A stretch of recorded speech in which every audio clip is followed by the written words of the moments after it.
"That can't be my bride." Wade Hollister whispered the words falling out of his mouth before he could stop them. He had not meant to say it aloud. But the woman stepping down from the Laramie Stagecoach was not the practical, plain-spoken widow he had spent 6 months imagining. She was breathtaking. Dark blue traveling dress composed shoulders and eyes that swept the crowd with the unhurried calm of someone who had already decided not to be impressed. Conversations died. The station master forgot he was holding a clipboard, and she had heard him. Before we go any further, if this is your kind of story, please subscribe to our channel and follow along until the very end. And drop a comment telling us what city you're watching from. We want to see just how far this story travels. Wade Hollister had been standing beside the Laramie Stagecoach station for the better part of an hour, which was unusual for a man who did not stand still well. His right leg ached the way it always did when the summer heat pressed down on the territory without mercy, and he had shifted his weight from one boot to the other so many times that the station master had already asked twice whether he needed a chair. He had refused both times. I was not the kind of man who accepted chairs he didn't need, or favors he couldn't repay, or help he hadn't asked for. That particular stubbornness had served him well in some seasons of his life, and cost him greatly in others.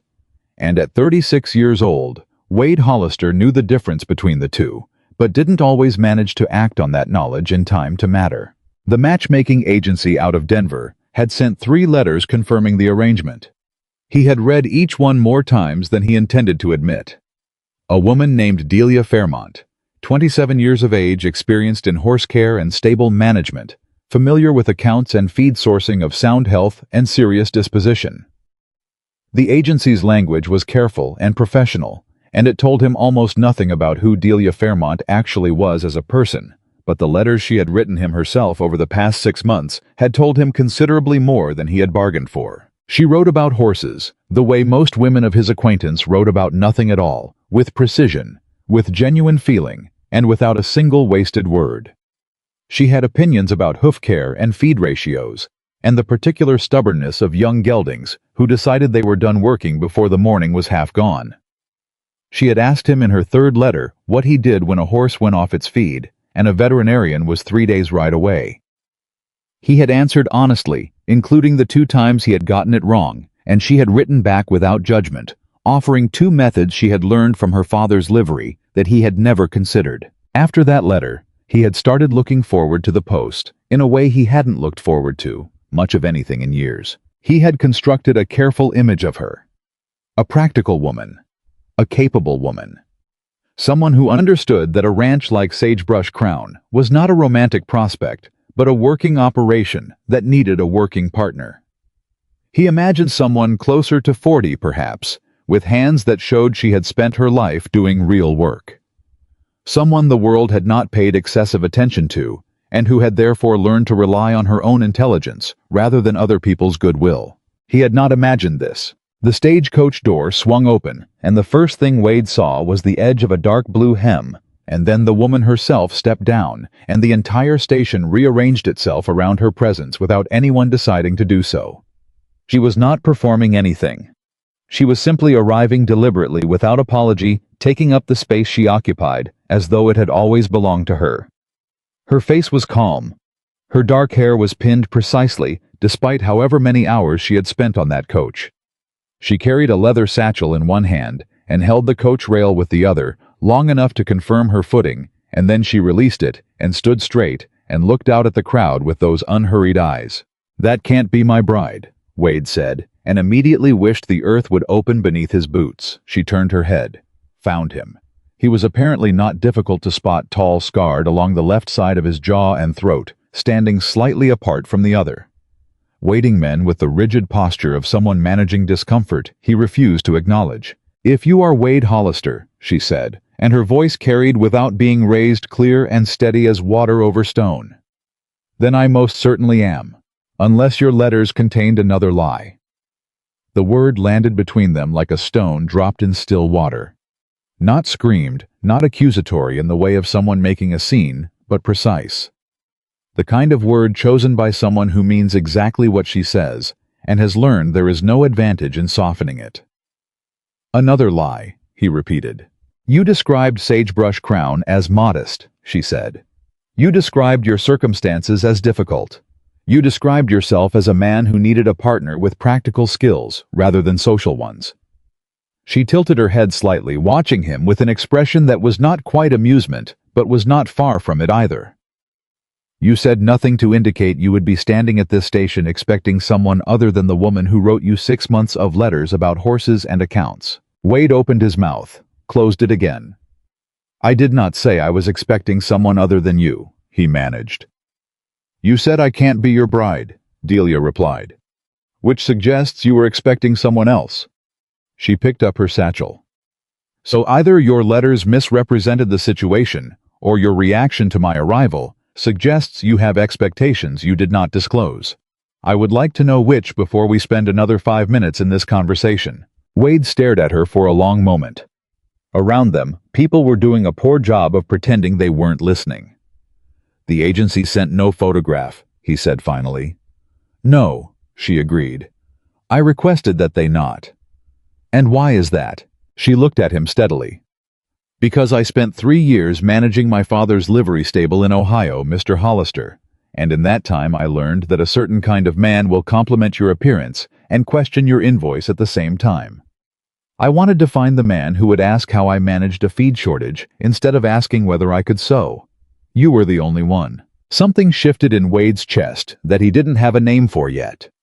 He covered it by reaching for her trunk, as one of the station hands pulled it from the coach, and the station hand gave way without argument because Wade's expression was the kind that did not invite debate. "The wagon's around the corner," Wade said.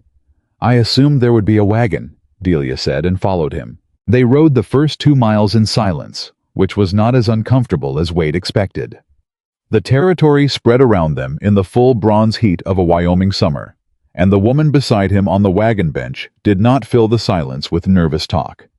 She watched the land with the same focused attention she had turned on him at the station, not passive, not anxious, just present and taking in information. "You know what you said at the station bothered me," Wade said after a while. "Good," Delia said. "It was meant to." He glanced at her sideways. "Was it meant to embarrass me in public or just keep me honest?" "Both," she said. "A man who can't survive a little honest embarrassment is going to be difficult to work alongside, and I would rather discover that now than after I've reorganized your feed records." "You're planning to reorganize my feed records?" "That depends on whether they need it," she said. "Do they?" Wade thought about the receipts piled in the corner of his desk, the invoices he kept intending to file, the months of numbers that Lloyd Tabor handled, and that Wade trusted without examining closely, because Lloyd had worked for his father, and that had always seemed like reason enough.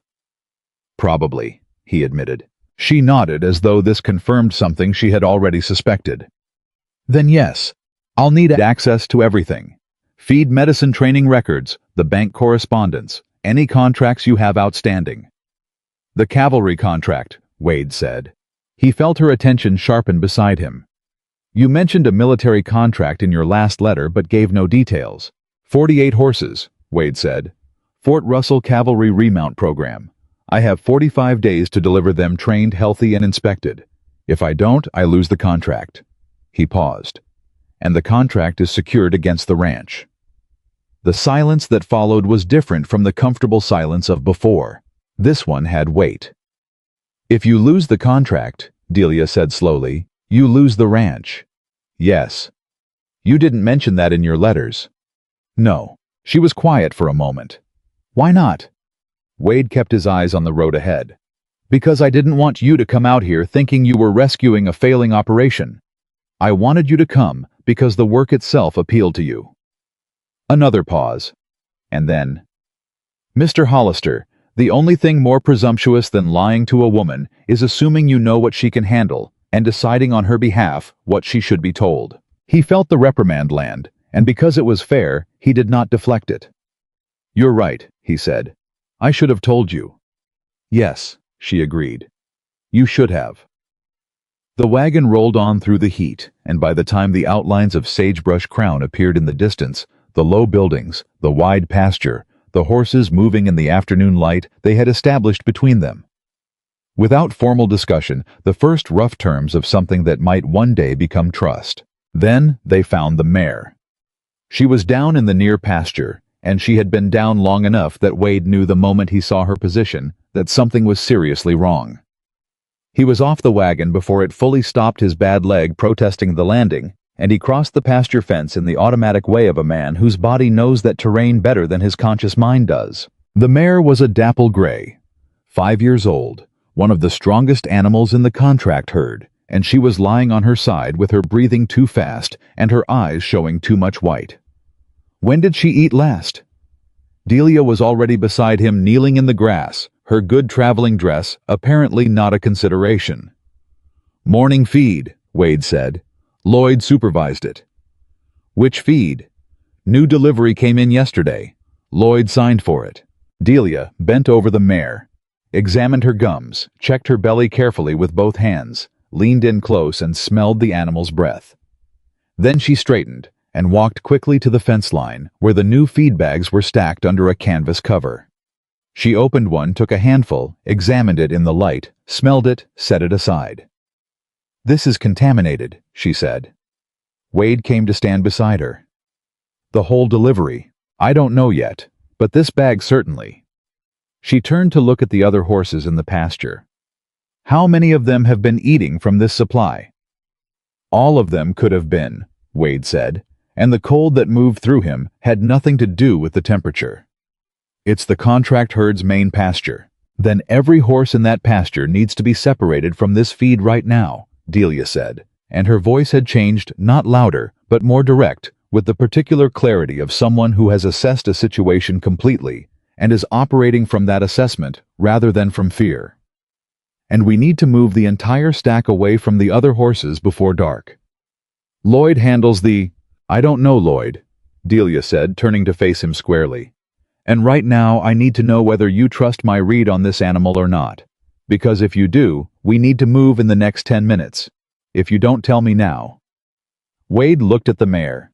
He looked at the feed bag in Delia's hands.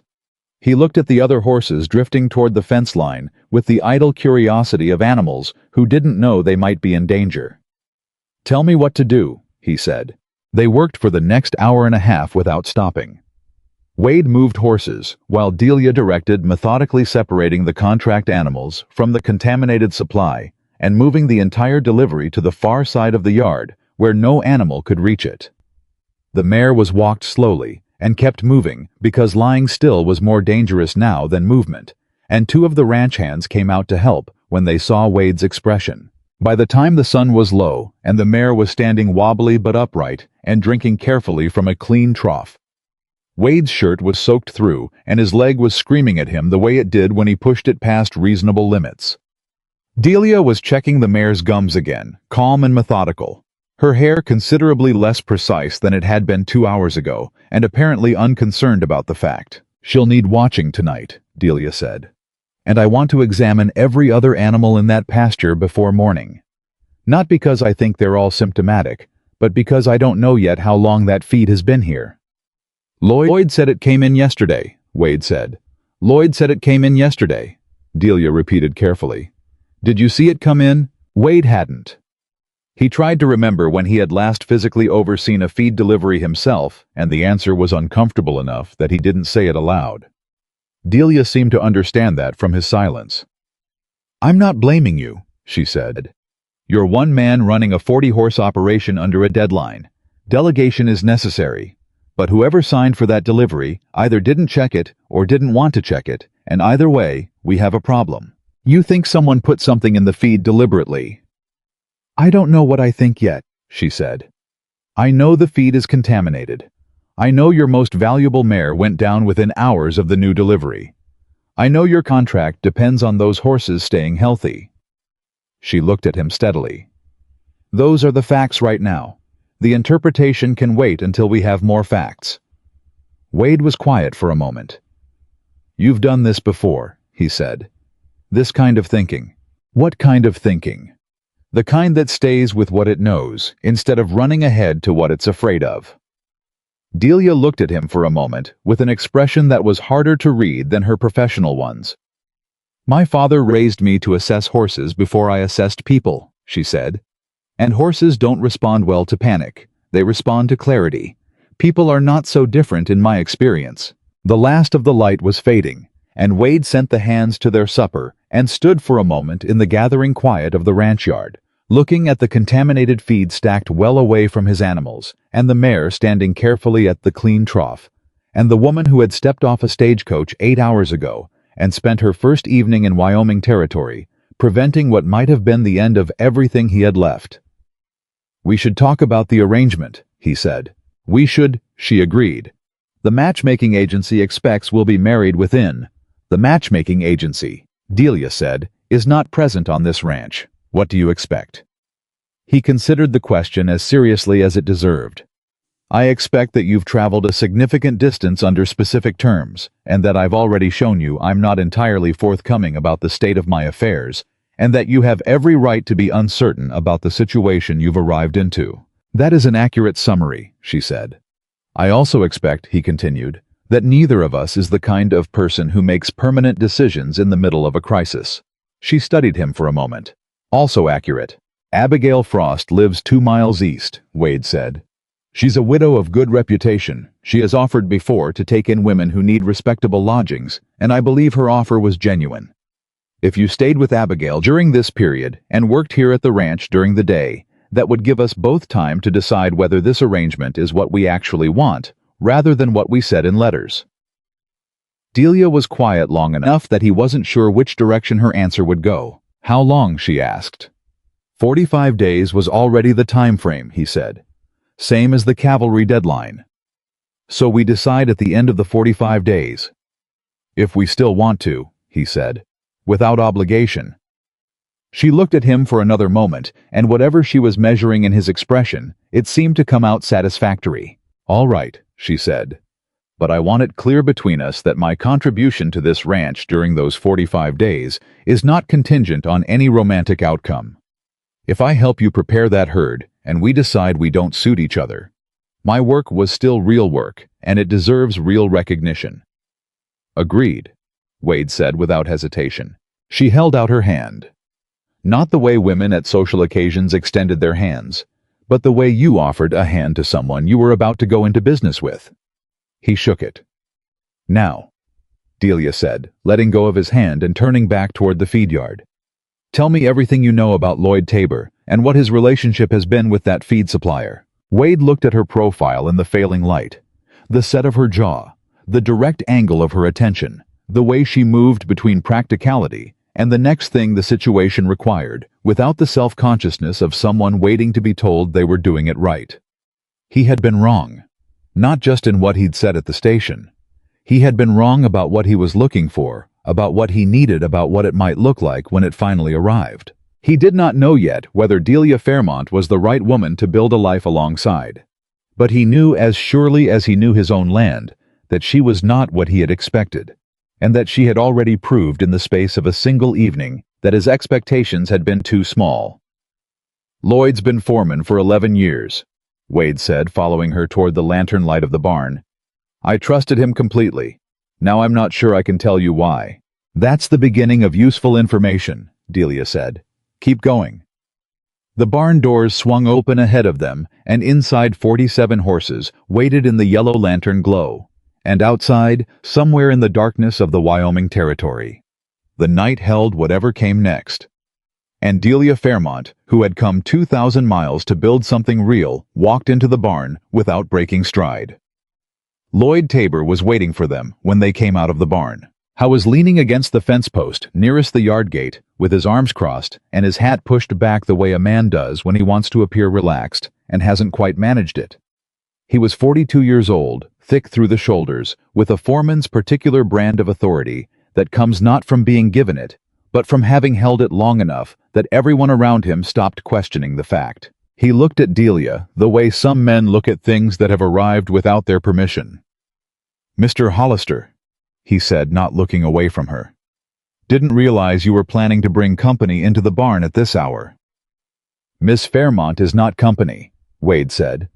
"She's the woman from Denver, the one I wrote to you about." Something moved behind Lloyd's eyes too fast to name. "That right," he said. It wasn't a question. "She identified the contaminated feed," Wade continued. moved the delivery, separated the contract horses, and kept the mare on her feet while you were at supper." Lloyd's jaw tightened almost imperceptibly. "I supervised that delivery myself," he said. "Checked the manifest, counted the bags. There was nothing wrong with it when it came in. Then something happened to it between when it came in and when it reached the trough," Delia said. Her voice was pleasant and entirely without apology.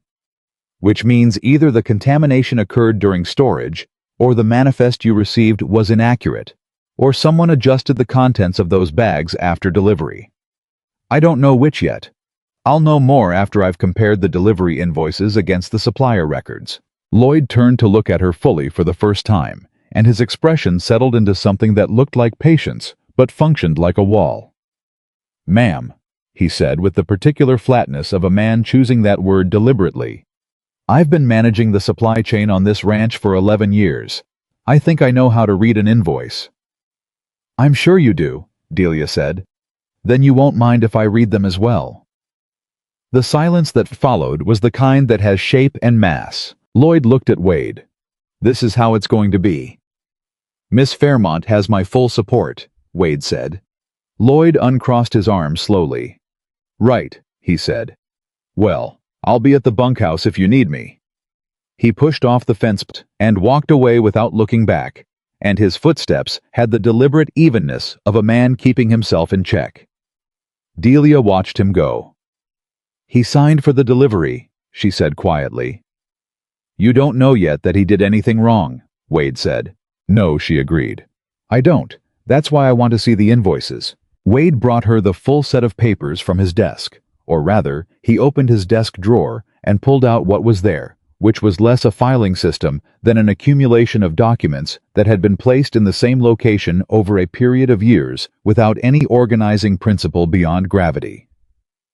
Delia sat at his kitchen table with the lamp pulled close and went through every piece of paper with the methodical care of someone who had done this exact kind of work before and understood that what you were looking for was usually not the thing that announced itself, but the thing that didn't quite fit. Wade watched her for a while, then got up and put coffee on because it was going to be a long night and there was nothing else useful he could do at that moment. "Your medicine records," Delia said without looking up. "Who keeps them?" "Lloyd." "And the training logs, which horses have been worked, how far, what condition they're in after?" "Lloyd." She set down the paper she was holding and picked up another one. "And who places the feed orders?" "Lloyd contacts the supplier. I approve the totals." "Do you see the individual line items or just the total?" Wade set down the coffee pot and came back to the table. He looked at the paper she was holding, which was an invoice from 6 months ago, and he looked at the number in the bottom right corner, and he realized with a cold certainty that he had been approving that number for months without ever checking what it was supposed to represent. "Just the total," he said. Delia laid the invoice flat on the table and placed her finger on one of the line items. "This supplier charged you for 12 units of mineral supplement in March," she said. "Your training logs show you had 31 horses in active work that month." She picked up another invoice. "April 8 units of supplement, 33 horses in work." Another paper. "May 6 units." "The numbers are going down," Wade said. "The horses are working harder and the supplements are going down," Delia said. "Either someone is billing you for supplies that aren't arriving, or someone is receiving the supplies and diverting them elsewhere. Either way, your horses have been operating on insufficient nutrition for at least 4 months." She sat back. "Which means the ones that looked healthy on paper may not actually be where they need to be for a cavalry inspection." Wade sat down heavily. The 45 days he'd been counting on suddenly felt considerably shorter. "How bad?" he asked. "I don't know yet," Delia said. "I need to assess every horse in that contract herd myself. Not from the records, in person." She looked at him steadily. "Starting at dawn." He didn't argue. He couldn't. She arrived at the ranch the next morning before he was fully awake, riding Abigail's old bay mare at a pace that suggested she had not wasted time getting here. By the time Wade had his boots on and his coffee in hand, Delia was already in the near pasture with the first of the contract horses working through her assessment with a focus that made the usual morning sounds of the ranch feel intrusive. He stood at the fence and watched her work for a few minutes before he climbed over and joined her. She had a notebook. Of course she had a notebook. She was recording everything. Weight estimates, gum color, hoof condition, muscle definition, temperament, under light pressure, in a small, precise handwriting that covered the page with very little space wasted. The horse she was currently examining was a dark bay gelding that Wade had listed in his contract documents as one of his most reliable animals. He was a good horse. Wade believed that. Delia was not certain. "He's compensating on the left front," she said, running her hand down the gelding's leg. "Not lame yet, but if you put him through hard training for the next 45 days without addressing this, he will be lame. And a lame horse at a cavalry inspection is a failed inspection." Lloyd said he passed his last check. Delia looked up at him. "When was the last check?" Wade thought about it. 6 weeks ago." She returned to the gelding's leg without commenting, but the silence said enough. They spent the entire morning going through horses. Delia assessed. Wade held the leads or moved the animals as she directed, and he tried to absorb the discrepancy between what he had believed about his herd and what he was learning it actually was. It was not comfortable knowledge. It was the kind of information that made a man question how long he had been telling himself a story about his own operation that the operation itself did not support. By midday, the picture was clear enough to be alarming. Of the 48 contract horses, 11 showed signs of nutritional deficit, significant enough to require immediate supplementation. 4 had hoof issues that needed a farrier within the week. 2 were undertrained in ways that the records did not reflect. And 1, a young sorrel that Lloyd had marked as saddle-trained and ready, had clearly never carried a rider in his life. "He's not trained," Delia said flatly, looking at the sorrel's reaction to the saddle blanket approach. "He's not even green-trained. He's untouched. Lloyd's training log says he completed basic work in April. Lloyd's training log is wrong." She said it without drama, just direct and clear, and Wade heard in her voice the sound of someone who had already moved past the question of whether she was right, and was already thinking about what to do about it. He was still in the question. "You're saying Lloyd falsified records," Wade said. "I'm saying the records don't match the horses," Delia said. "You can draw your own conclusions about why." Wade looked at the sorrel. He looked at the notebook in Delia's hands. He looked at the 11 horses they had flagged in the first hour and thought about the other 37 they hadn't gotten to yet. "If I go to Lloyd with this," Wade said, "he'll say you don't know these horses, that you can't assess military animals in one morning, that you're creating problems to make yourself look useful." "I know," Delia said. "And part of me is going to want to believe him," Wade said. "Because I've known Lloyd for 11 years, and I've known you for 30 hours. Delia closed her notebook. She did not look hurt by this exactly, though something shifted in her expression that he registered without being able to interpret. "Then check it yourself," she said. "I'll show you what I'm looking at on each animal, and you tell me if you see something different. I'm not asking you to take my word for it. I'm asking you to look." They went back through the flagged horses. All 11. Wade looked at each one the way Delia showed him, not the broad strokes appraisal he had been doing for years, which was the assessment of a man who knew his horses well enough to miss gradual changes, but the close physical examination of someone looking for what was actually there, rather than what was expected. He found the same things she had found. Every one of them. He didn't say anything for a moment after the last horse. "I've been trusting the records instead of looking at the animals," he said. "It happens," Delia said, without making it worse than it was. "That can't happen anymore." "No," she agreed. "It can't." They built the new plan that afternoon, sitting at Wade's kitchen table, with the full set of invoices, the training logs, Delia's morning notebook, and a blank ledger she had asked Abigail to bring from town. It was not a comfortable conversation. Real plans rarely are.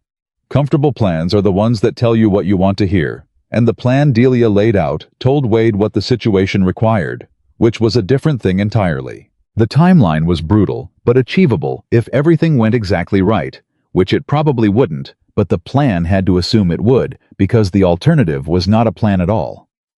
Wade would take the 8 horses furthest along in training and push them through their final refinement. The undertrained animals would need a complete reprogram, not accelerated training, which would break them, but intensive daily work that built correctly from wherever they actually were. Delia would manage the nutrition, overhaul the medical checks and the accounts. She wanted every invoice from the past year checked against the actual supply receipts, and she wanted that process done before she had another conversation with Lloyd Tabor. "And the untouched sorrel?" Wade asked. "Can he learn fast?" Delia said. "He's young and he's smart," Wade said. "If someone works him right, then I'll start him myself," she said. "If you'll let me." Wade looked at her across the table. "You start horses. My father started every horse he ever sold himself," she said. "He said the horse's first experience of a human on its back determines everything about how it treats humans for the rest of its life. He felt strongly about who did it." She paused. "So did I." He thought about the letters, about the woman in them who had explained things to him with the same matter-of-fact certainty she was using now, who had never once in 6 months of correspondence said anything she didn't mean. "All right," he said. Delia picked up her pen and wrote the sorrel into the training schedule. They had been working for 3 days under the new plan when Lloyd confronted Wade by the water trough. He had been building to it. Wade could feel it in the way Lloyd moved around the ranch present, but just outside the center of things, watching Delia with a look that had calcified from surprised resentment into something more deliberate. He waited until Delia had ridden out to the east pasture with one of the training horses before he put himself in Wade's path. "This isn't right," Lloyd said. "You're going to need to be more specific," Wade said. "She's been in the supply records," Lloyd said, "going through 3 years of invoices, talking to the hands about how deliveries were handled, asking questions about the training logs." He shook his head. "She's been here 4 days, Wade. She doesn't know this operation. She doesn't know these horses. She found 11 horses in compromised condition that your records said were fine," Wade said. "She identified contaminated feed on her first evening here. She has started the sorrel that your training log described as saddle-ready." "The sorrel needs more time, that's—" "Lloyd." Wade's voice was quiet but final. "The sorrel had never had a blanket on him. That's not a horse that needs more time. That's a horse that was recorded as complete when he wasn't." Lloyd said nothing. His jaw was set, and his eyes were carefully expressionless. "I need to understand why," Wade said. "And I need to understand it from you directly before I start building other explanations."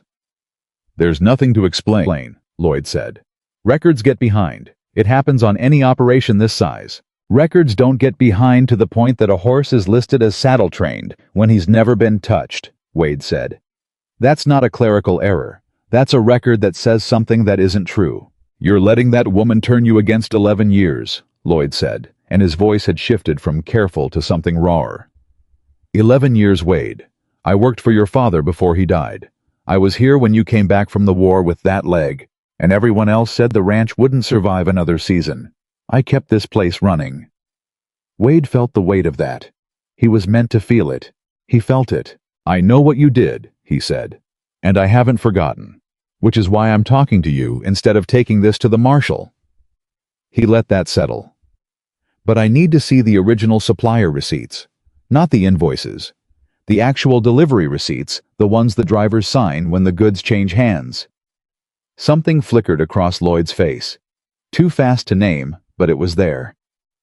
"I'd have to look through the files," Lloyd said. "Then look through them," Wade said, "and bring them to me by morning." Lloyd nodded once and walked away. That evening, Delia came in from the east pasture with the training horse moving easily beside her, and Wade was standing at the fence watching her approach with the particular expression of a man who is realigning his understanding of something he thought he knew. "He's starting to trust the rain," she said, sliding down. 3 more days, and I think he'll be ready for weight. That's the sorrel." "He's not a sorrel anymore," she said. "He's number 23 on our training schedule. He doesn't have time to be a sorrel." She handed the lead to one of the hands and turned to look at Wade's face. "What happened?" He told her about Lloyd, about the conversation about the receipts, about the flicker on Lloyd's face when the receipts were mentioned. Delia listened without interrupting, which was one of the things about her that he had started to find worth noticing. When she was done listening, she thought for a moment. "He'll bring you something," she said. but I don't think it will be the original receipts. What will it be? Something that looks right, she said.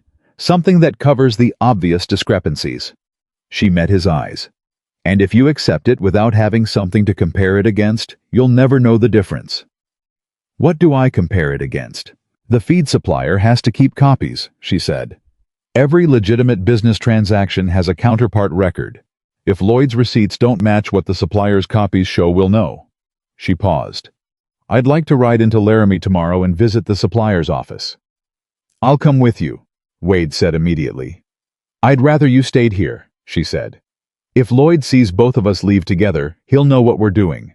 I need him to think I'm going to visit Abigail. Wade studied her face for a long moment. You've thought this through already. I've been thinking about it since the first morning, she said. I just needed you to reach the same point I was at before I said it out loud. He shook his head, not in disagreement, but in something closer to wonder. Why? Because, she said, and there was something quiet but definite in her voice. You asked for a partner, Wade, not a woman who manages things around you while you catch up.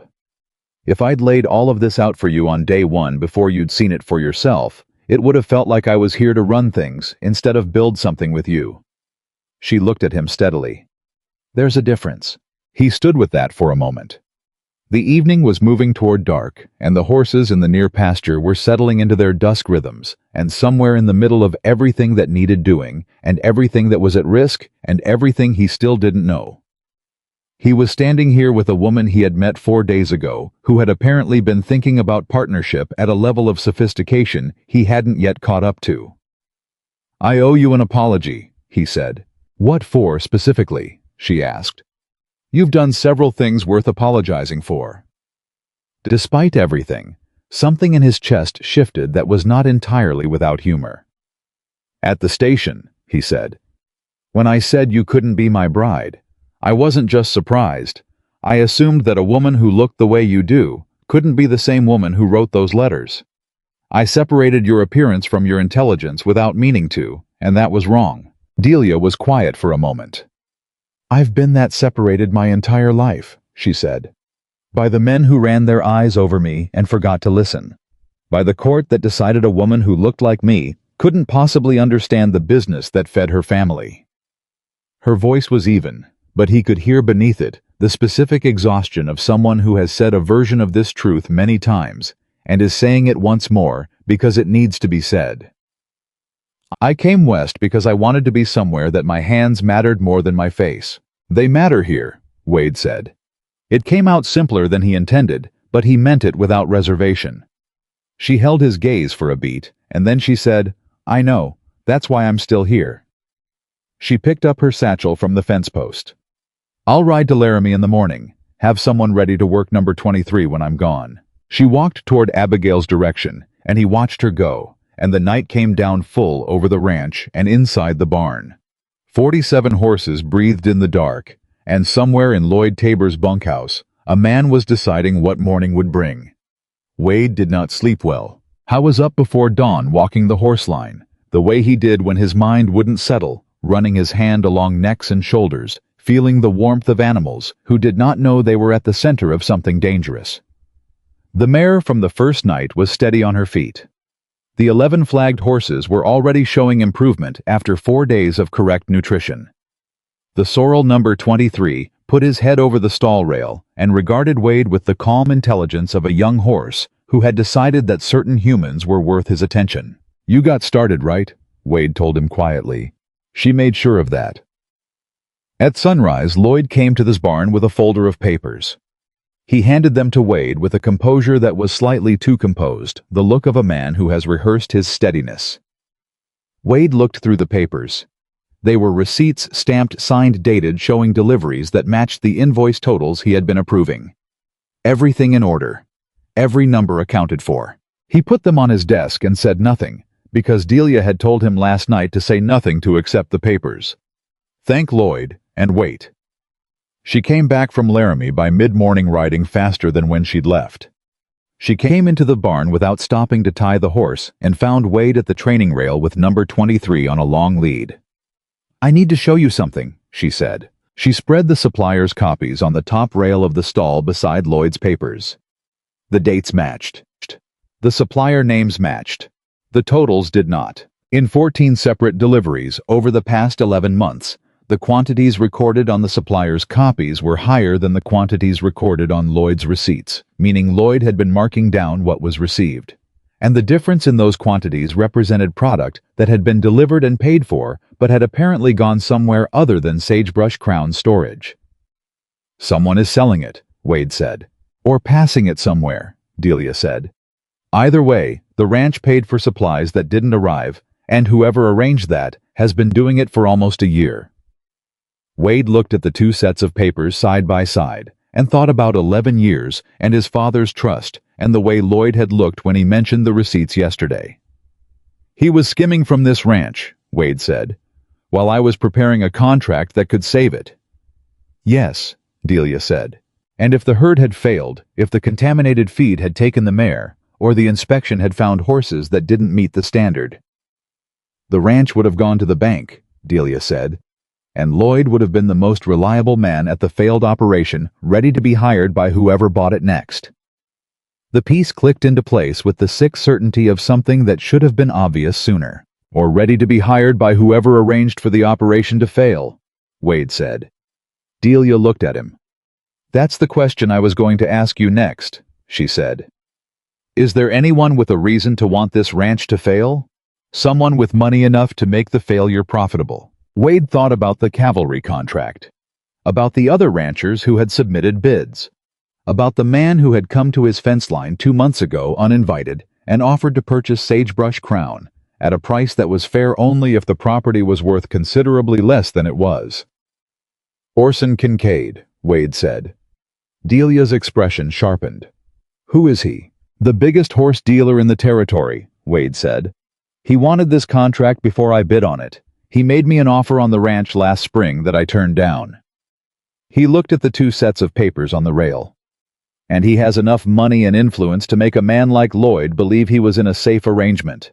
Delia stood very still for a moment, and he could see her assembling information the way she had assembled the assessment of the herd, not rushing, not panicking, looking at what was actually there. We can't go to the marshal yet, she said. Not with this alone. Kincaid has lawyers and relationships with half the territorial officials. If we come at him with mismatched receipts and a foreman who'll deny everything the moment he's questioned, he'll bury it. Then what do? We do exactly what we've been doing, she said. We prepare 48 horses. We keep our records clean and documented from this day forward. We don't let Lloyd know what we've found. She met his eyes. And we find the connection between him and Kincaid before the inspection date.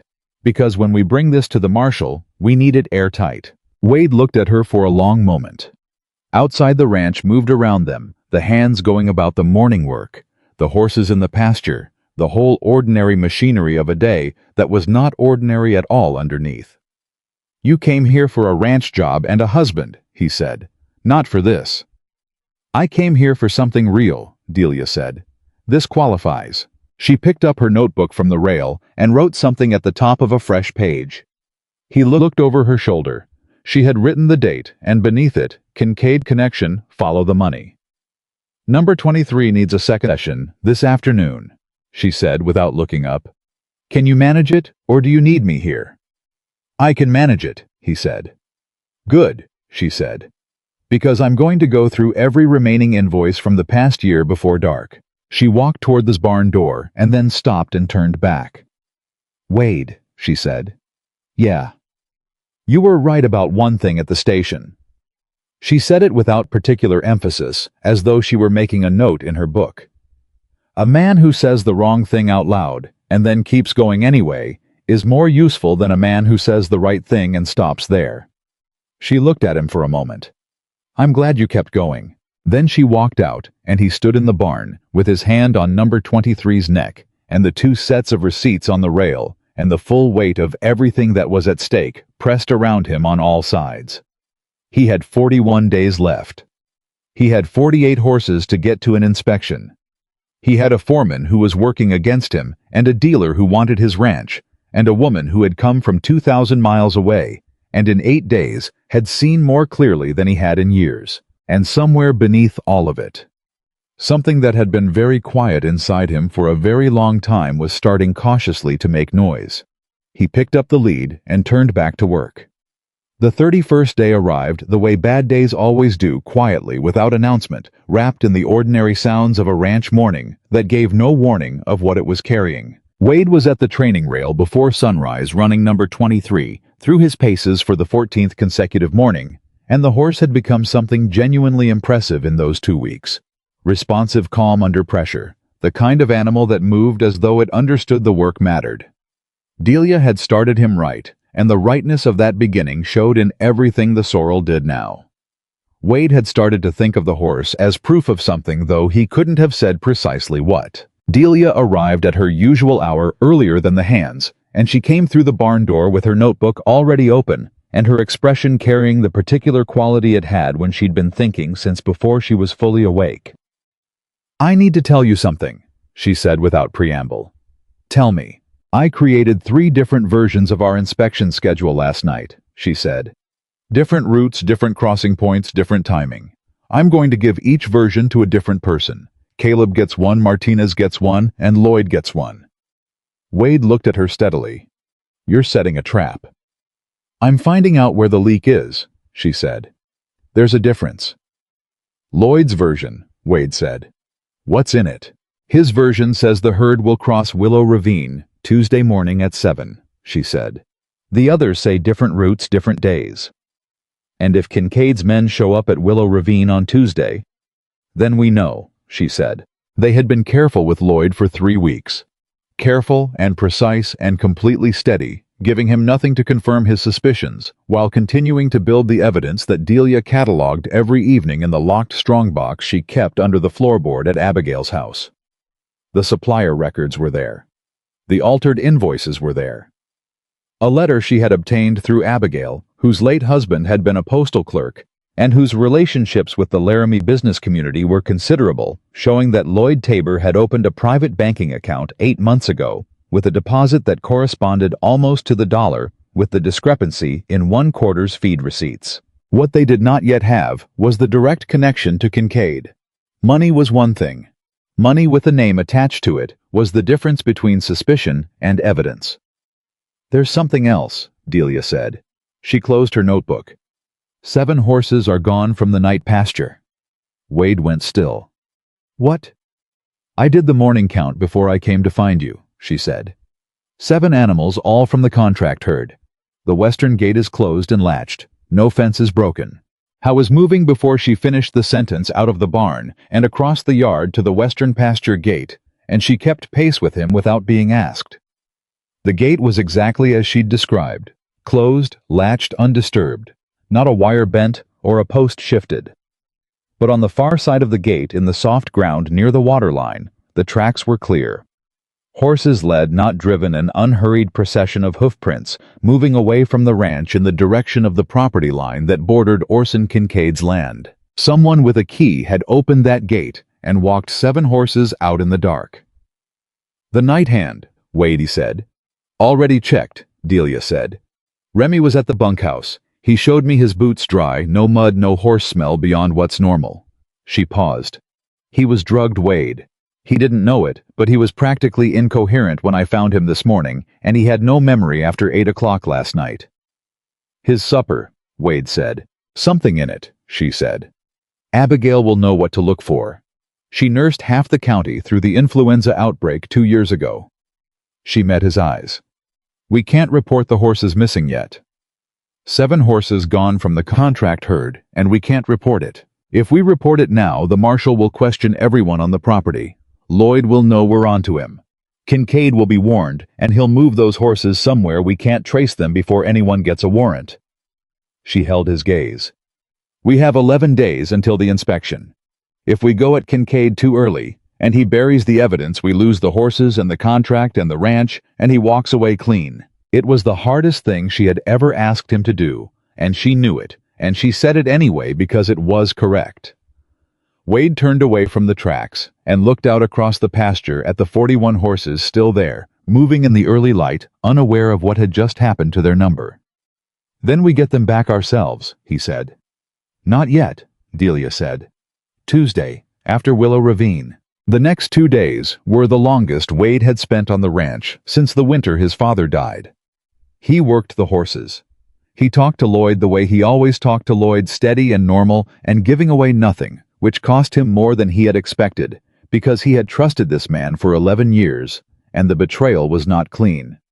It was the muddy kind.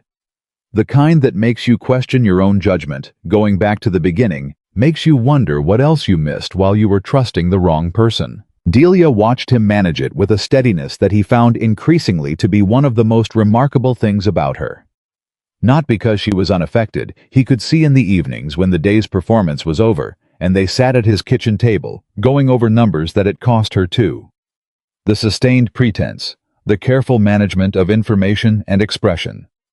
But she held it because the situation required it, and she had made a decision that the situation would not defeat her, and that decision did not waver. On Sunday evening she came in from Abigail's with a particular alertness in her step. Abigail, neighbor rode past Kincaid's east property line this afternoon, she said. He saw 7 horses in a holding pen near the tree line.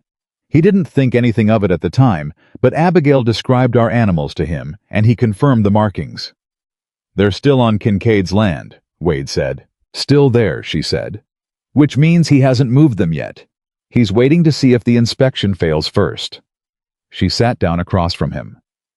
If the inspection fails, the ranch goes to the bank, and he buys it at foreclosure price, and suddenly those horses are just part of his existing herd, with no one asking questions. He needs the inspection to fail, Wade said. Which is why Tuesday matters, she said. Whatever he's planning for Willow Ravine, it's his final move to make sure it does. Monday night, they rode out together at 10 o'clock, with 2 of the ranch hands that Delia had personally selected: Caleb, who was reliable and closed-mouthed, and Martinez, who had served 2 years with the cavalry and understood tactical situations in a way most ranch hands didn't. They took the long route to Willow Ravine, avoiding the main trail, and they arrived before midnight to find the ravine undisturbed, the crossing clear, the whole passage exactly as it should be. Delia had them stop there and wait. At midnight, the sound of timber coming down reached them from the far side of the ravine. Heavy, deliberate, the controlled collapse of fallen logs being dragged across the crossing from the west.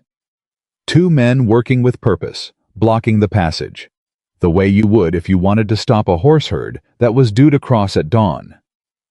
Kincaid's men, Martinez said quietly. Yes, Delia said. She was watching them from stillness, and Wade could see in her posture that she had expected exactly this and was still resolute about it. Let them finish. Let them, Wade started. Let them finish, she said again. We're not here to confront them tonight. We're here to watch, confirm, and then deal with the source. She turned to look at him in the dark. The source is on your ranch, Wade. We have to deal with him first. They rode back to Sagebrush Crown in the small hours, and the ride was quiet, and Wade spent it thinking about 11 years, and trust, and the way a man can look at something as hands, in the attitude of someone who had been waiting, and had prepared how to look while waiting. But the waiting itself was wrong. It was past 2 in the morning, and a man with nothing to hide does not wait in someone else's barn at 2 in the morning. Thought I heard horses, Lloyd said. We were out late, Wade said. He kept his voice level. Couldn't sleep. Lloyd looked at Delia for a moment, then back at Wade. Something was calculating behind his eyes, measuring the distance between what he knew and what he could afford to show he knew. Everything all right? He asked. Fine, Wade said. Go get some sleep, Lloyd. Lloyd put his hat back on, nodded, and walked back to the bunkhouse, and every one of his footsteps had the quality of a man telling himself he was still in control of something that was already past his hands. Delia looked at Wade when Lloyd was gone. He knows something went wrong tonight, she said. He'll be in contact with Kincaid before morning. Can we get ahead of him? She thought for a moment, and he could see her running through the pieces the way she ran through accounts, looking for what was actually there, not what should be. The ledger, she said suddenly. And the veterinarian certification papers. We need those papers for the inspection. If Lloyd takes them, Wade was already moving. He crossed the yard to the main house at a near run, pushed through the door, went directly to the desk where the ledger and the vet papers had been stored since the inspection deadline was set, and the drawer was open. The ledger was gone. The certification papers were gone. He stood at the open drawer and felt the floor shift beneath the whole plan, because without those documents, the Army inspector could reject the entire herd on procedural grounds, regardless of how the horses looked. A cavalry remount inspection without a clean chain of veterinary certification was a failed inspection. That was simply how it worked. Delia appeared in the doorway. She looked at the drawer. She looked at his face. "He moved faster than I expected," she said. "I was in here tonight," Wade said, "while we were at the ravine. That's why he was in the barn. He'd already been in the house, and he was there when we came back to see if we knew." "Then we have 9 days to find replacements," she said. "You can't replace official veterinary certification in 9 tier. The veterinarian in Laramie has carbon copies," she said. "Every responsible veterinarian keeps carbon copies of every certification he issues because certifications get lost and damaged and disputed. If Dr. Harlan issued those papers, he has a copy." She said it with the certainty of someone who already knew, and he realized she had thought about this before tonight, had built this contingency, because she understood that Lloyd was going to move before the inspection, and she had wanted to know what she would do when he did. "You planned for this," Wade said. "I planned for him being exactly who the evidence said he was," she said. "There's a difference." He looked at her in the kitchen lamplight. This woman who had arrived on a stagecoach 9 days after he expected someone else entirely, and something moved through him that was past gratitude and past admiration, and was settling into something more permanent that he did not yet have the language for. "What else did you plan for?" he asked. "The carbon copies of the feed invoices," she said. "The originals Lloyd had. The ones that showed the regular payments. I found them 4 days ago in your father's old desk tucked in the false bottom where your father kept things he wanted to keep safe." She paused. "I didn't tell you because I wanted to know if Lloyd would go for the main ledger first or those copies first. Now I know." "He went for the ledger, which means he doesn't know about the copies," she said. "Which means we still have the evidence he was trying to destroy." Her voice was very steady. "Wade, those carbon copies show payments from Kincaid's company to the feed supplier at a frequency and amount that directly corresponds with the supply shortfalls in your records. That's not circumstantial anymore. That's a money trail." The room was very quiet for a moment. "We need the marshal," Wade said. "We need the horses first," she said. "All 48 of them in our pasture documented and counted before the inspection date. Because if Kincaid thinks the inspection is lost, he might move those 7 animals somewhere we can't reach them in time." She held his gaze. "I need you to trust me on the timing." "I trust you," he said, and meant it in a way that surprised him with its completeness. She held his gaze for one more beat, and then she was all business again. "We ride for the horses at first light," she said. "Not just us. We need witnesses.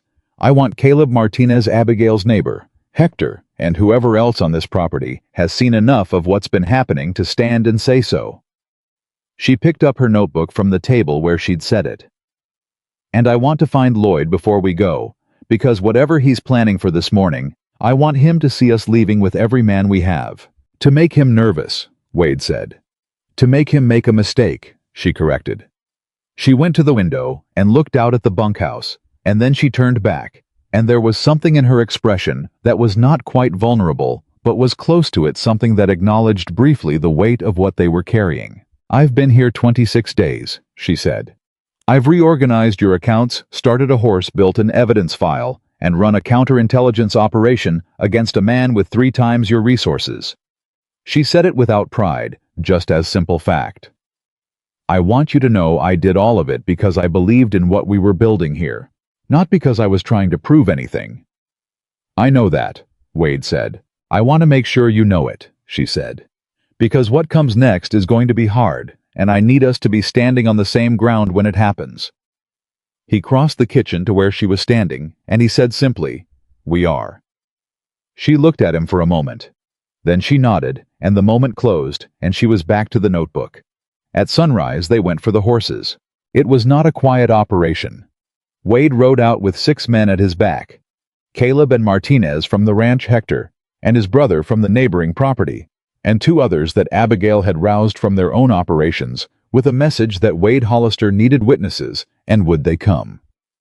They came because that was the kind of territory it still was, where a man's word and a neighbor's need were sufficient.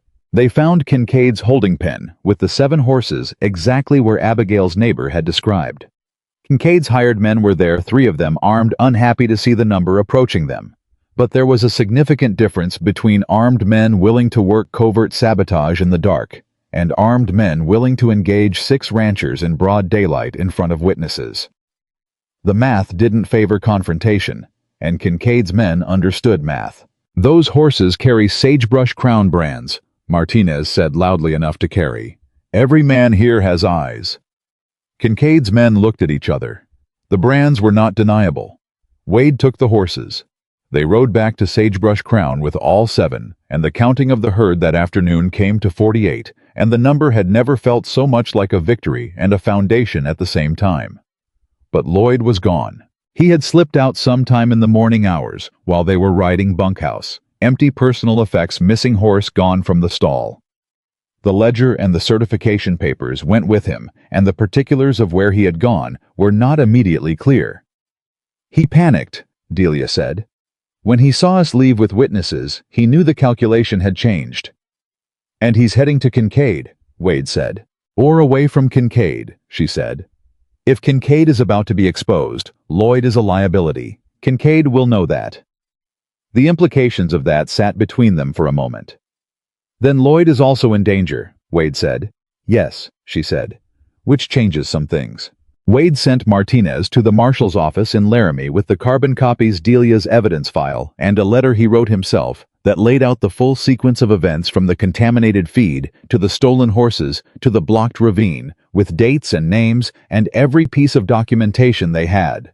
It was not a complete legal case, they both knew that, but it was enough for the marshal to begin, and beginning was what they needed. That evening, as the light was going and the hands were settling the herd for the night, Wade walked the fence line of the near pasture with Delia beside him, and neither of them spoke for a while, and the quiet had the quality of people who have survived something together and are still finding the shape of what that means. 8 days, he said finally. 8 days, she confirmed. "You think we can hold it together that long?" She thought about it honestly, which was what she always did. "The horses are ready, or close enough to ready, that the difference can be managed," she said. "The evidence is in the marshal's hands.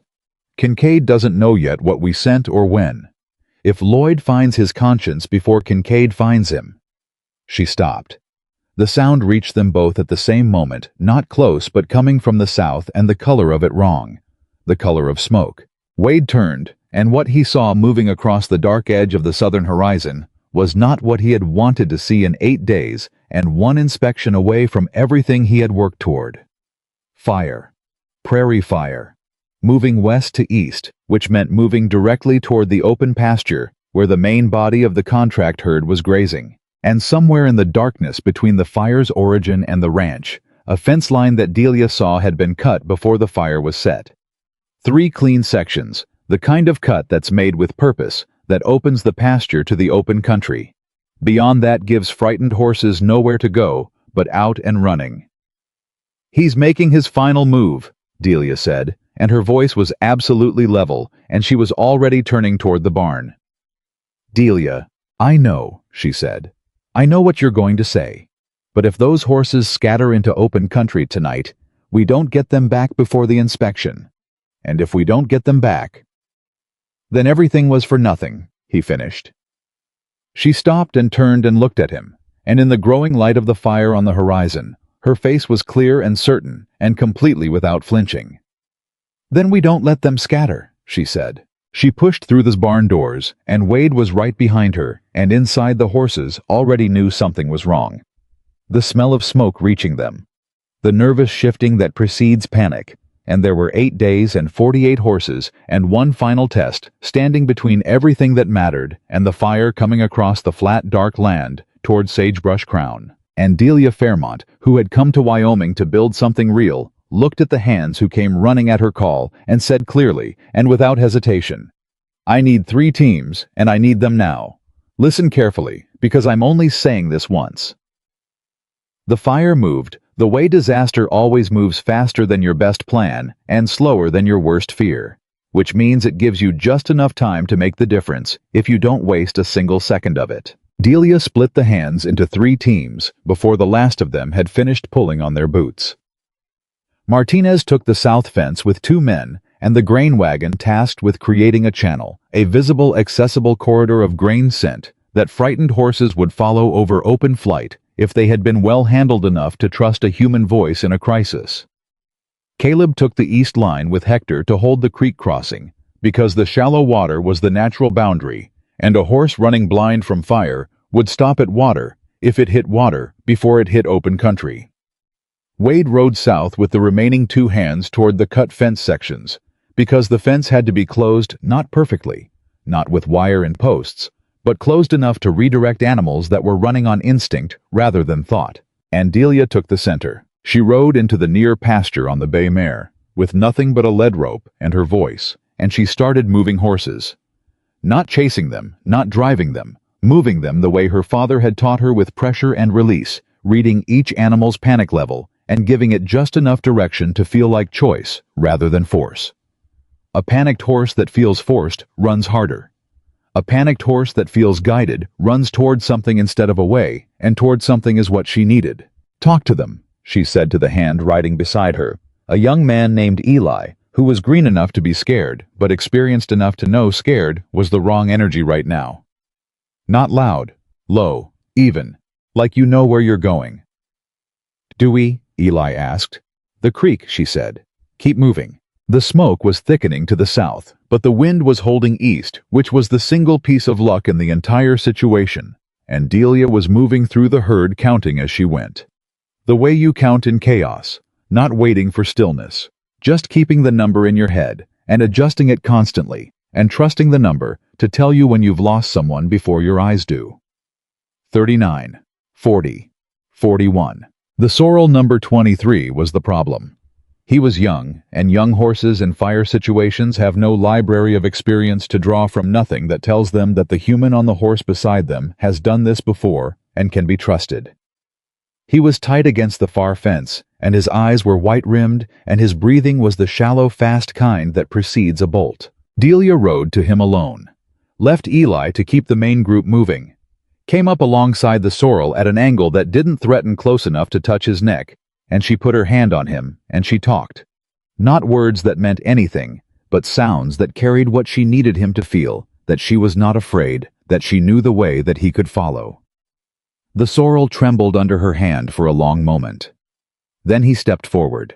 She rode him out of the corner and into the moving herd, and he went, and she let out a breath she hadn't known she was holding.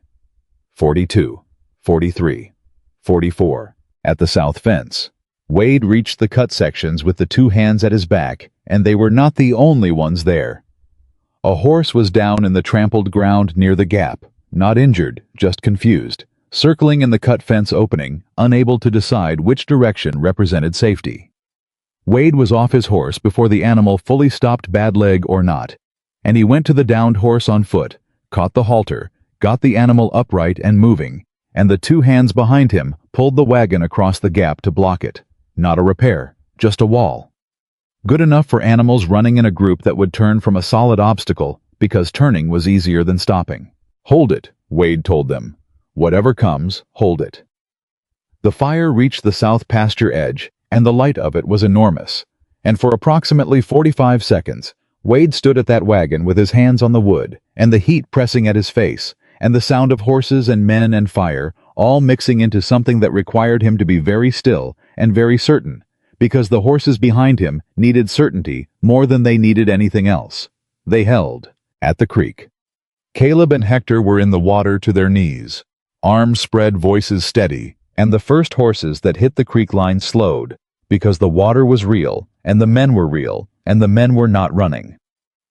Animals take their cues from the creatures around them always, and 2 men standing steady in a creek crossing in front of a fire is a strange and specific kind of courage that communicates directly. The horses stopped at the water, turned along the bank, stayed. Delia reached the creek with the last group at 18 minutes after the fire hit the pasture edge. She counted as they came through, and she kept counting, and when the count reached 47, she stopped and turned back. "One short," she said to Eli. "The gray mare," he said immediately. "I didn't see her cross the south." Delia was already turning the bay. "You stay here," she told him. "Miss Fairmont?" She was gone. She found the mare at the east fence line, caught between the fire smell from the south and the creek noise from the west, which to a horse in distress sounded like two threats instead of one option and one safety. The mare was not panicked. She was frozen, which is a different problem. A frozen horse does not respond to normal handling because it has gone somewhere internal, and getting it back requires something more direct than comfort. Delia rode at her, not chasing, but firmly with intention, entering the mare's space without asking permission, because there was no time for asking, and the mare needed something to respond to more than she needed to be soothed. The mare broke and ran, and Delia was right behind her, riding the angle, pushing left, keeping the mare's body pointed toward the creek by being exactly where the alternative was, and the mare hit the water at a scramble and came through it and was across. 48. Delia stood in the creek water up to her stirrups and looked at the number of horses on the bank and felt something move through her that was not exactly triumph, but was adjacent to it. The specific feeling of a thing accomplished that cost exactly what it was worth. Then she heard Wade's voice from the bank. "Delia." She turned. Howe was standing at the creek's edge with his hat off and his expression doing something complicated, and she could see even from the water that the relief in his face was not purely professional. 48, she said. "I know," he said. "I counted." She rode out of the creek, and he was standing right there, and they were close enough that she could see the firelight still playing off his jaw, and the places where the smoke had gotten into his eyes and made them red at the edges. "You went back in for the mare," he said. "She was one short," Delia said. "You went back into a burning pasture for one horse," he said, and his voice was not quite steady, and she understood that the steadiness he had maintained through the entire night had just used up its last reserve. "She was mine to account for," Delia said. "All 48 of them are." She looked at him directly. "Don't make it more than it was." "It was enough," he said. They looked at each other for a moment in the firelight, and the creek noise, and the aftermath, and then Delia dismounted because her legs needed solid ground, and she walked the mare up the bank and began the count again, because 48 needed to still be 48 in 15 minutes, and that was the work, and she did it. They were still doing head count when Lloyd Tabor walked out of the dark. He came from the north on foot, which meant his horse was somewhere else, which meant something had gone wrong with whatever he had planned after leaving the ranch. He looked diminished. That was the only word for it. The 11 years of foreman's authority had come off him somewhere in the night, and what was underneath it was a man who had made a calculation that had not worked out, and who was now close enough to the end of that calculation to see what it had actually cost. How was carrying the ledger. Wade saw him first, and something hardened in Wade's face that was not rage, but was close enough to it that Delia put her hand on his arm briefly as she passed, not restraining him, just acknowledging. "Lloyd," Wade said. Lloyd stopped 10 feet away. He looked at the herd. He looked at the smoke still rising from the south pasture. He looked at Delia, and in his expression was something she had not expected. Not defiance, not calculation, but something closer to shame. "He was going to let me burn with it," Lloyd said. "That was the plan. I figured that out about an hour ago." Nobody said anything. "The fire," Lloyd said. "It wasn't supposed to be this big. Kincaid set a small pasture fire enough to scatter the herd. Give him a reason to be at the ranch offering help so he could buy the chaos." Lloyd's voice had the flat quality of a man reporting something he was still processing. "But the size of it, that's not a controlled burn. That's an elimination fire, and I was supposed to be the only one who knew he ordered it." "Which makes you the only witness," Delia said. "Which makes me a liability," Lloyd said. "Yes." He held out the ledger. "I went back to get this. The certification papers, too." He reached into his jacket and produced the folded veterinary documents.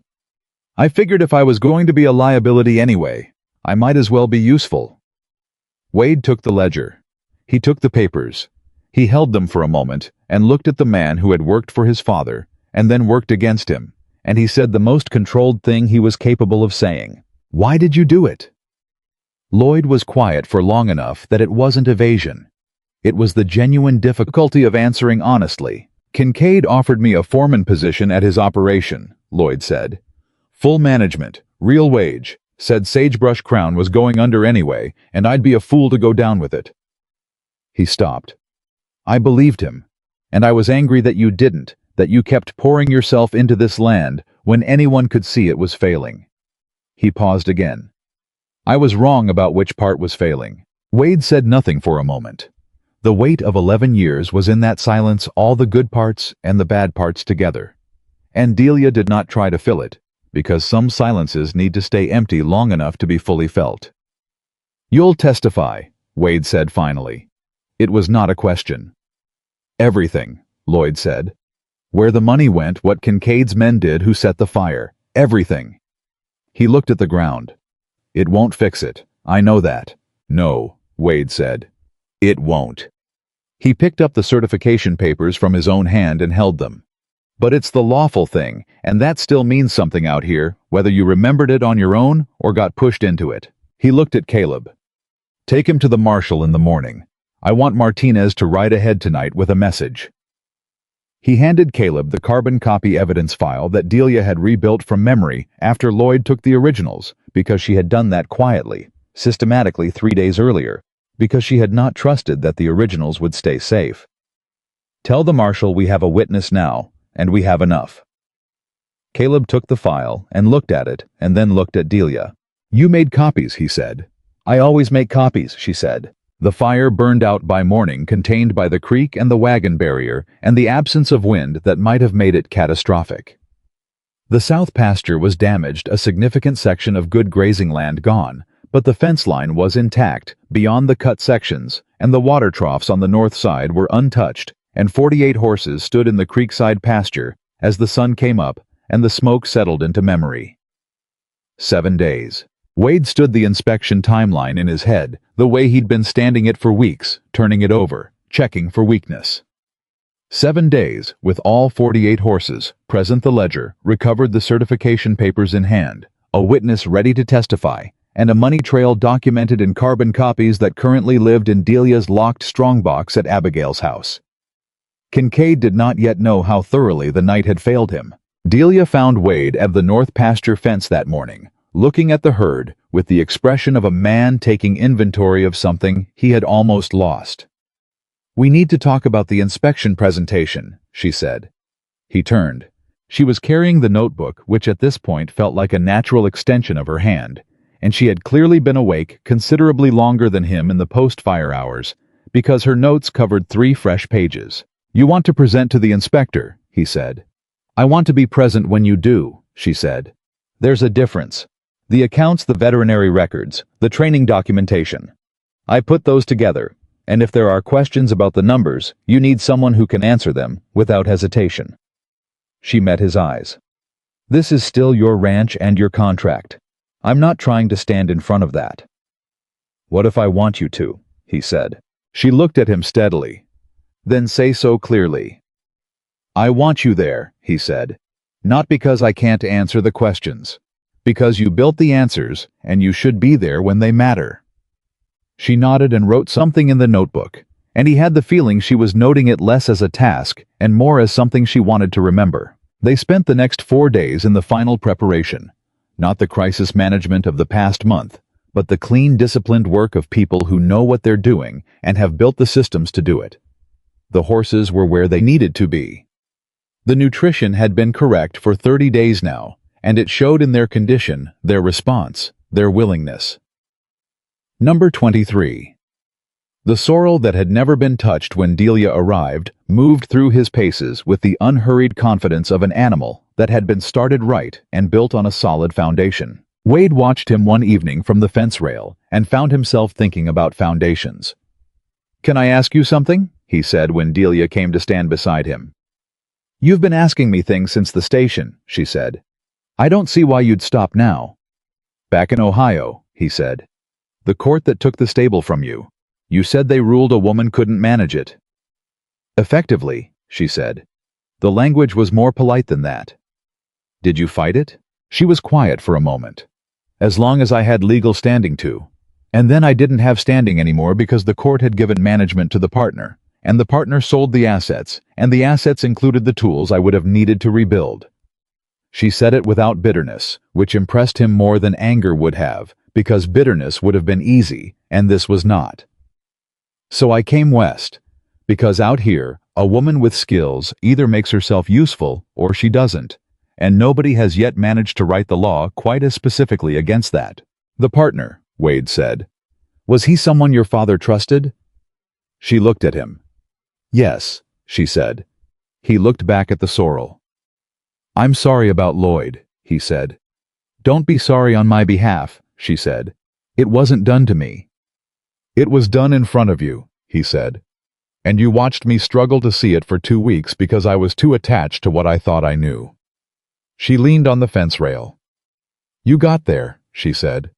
Some men don't. Some men don't have someone willing to wait for them to get there, he said. She looked at him for a moment, and the evening light was the particular quality that belongs to late summer in Wyoming, the kind that makes everything look slightly more significant than it already is. And he was aware of the proximity of her and the familiarity that had built between them without either of them formally deciding it would. And he was also aware that this was not the moment to say certain things, because there was still the inspection, still the marshal, still Kincaid, and everything Kincaid had not yet answered for. 7 days was the original timeline, Delia said. We have 3 left. 3 left, he agreed. Then there will be time for other conversations, she said, and pushed off the fence rail and walked back toward the barn, and he watched her go, and the sorrel tossed his head in the near pasture, and the ranch that had been on the edge of nothing for the past 37 days held itself upright in the evening air. The marshal came the following morning with a deputy and a warrant. Lloyd had testified through the night, all of it. Every piece, the arrangement with Kincaid, the feed supplier payments, the stolen horses, the blocked ravine, and the fire. The testimony was detailed and specific and corroborated at every point by the documentary evidence Delia had built over 5 weeks of careful, systematic work. Kincaid was arrested at his property line before noon. He was articulate and controlled and clearly confident in his lawyers, right up until the moment the marshal produced the carbon copies of the payment records, at which point the confidence developed a fracture that his expression could not entirely conceal. His lawyers arrived from Laramie by afternoon and were immediately presented with a file of evidence that had been assembled by a woman who had organized accounts for her father's livery since she was 12 years old and understood at a level most lawyers didn't how money moves and where it leaves marks. Kincaid was held pending trial. 2 days before the inspection, Abigail came to the ranch carrying a basket and a particular look of satisfied accomplishment that belonged to women who have helped engineer something important without receiving official credit for it. 3 other ranches, she said, setting the basket on Wade's kitchen table. Caleb told me the marshal found 3 other operations that Kincaid ran the same scheme against. Smaller than yours, all of them, and none of them had someone going through the invoices the right way. She looked at Delia. Until now. Delia was at the table with the final inspection accounts, making sure everything was clean and in order and identical to the records she would present to the Army inspector in 2 days.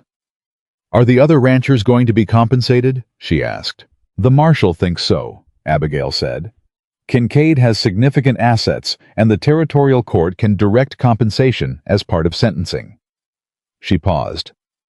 He also thinks the military contract issue, the one that started all of this, is going to be reviewed since Kincaid apparently submitted a competing bid that was built partly on information he obtained through Lloyd about your herd's deficiencies. So the bid was fraudulent, Delia said. Thoroughly, Abigail said with a satisfaction that was not unbecoming. Wade came in from the pasture during this conversation and stood in the doorway listening.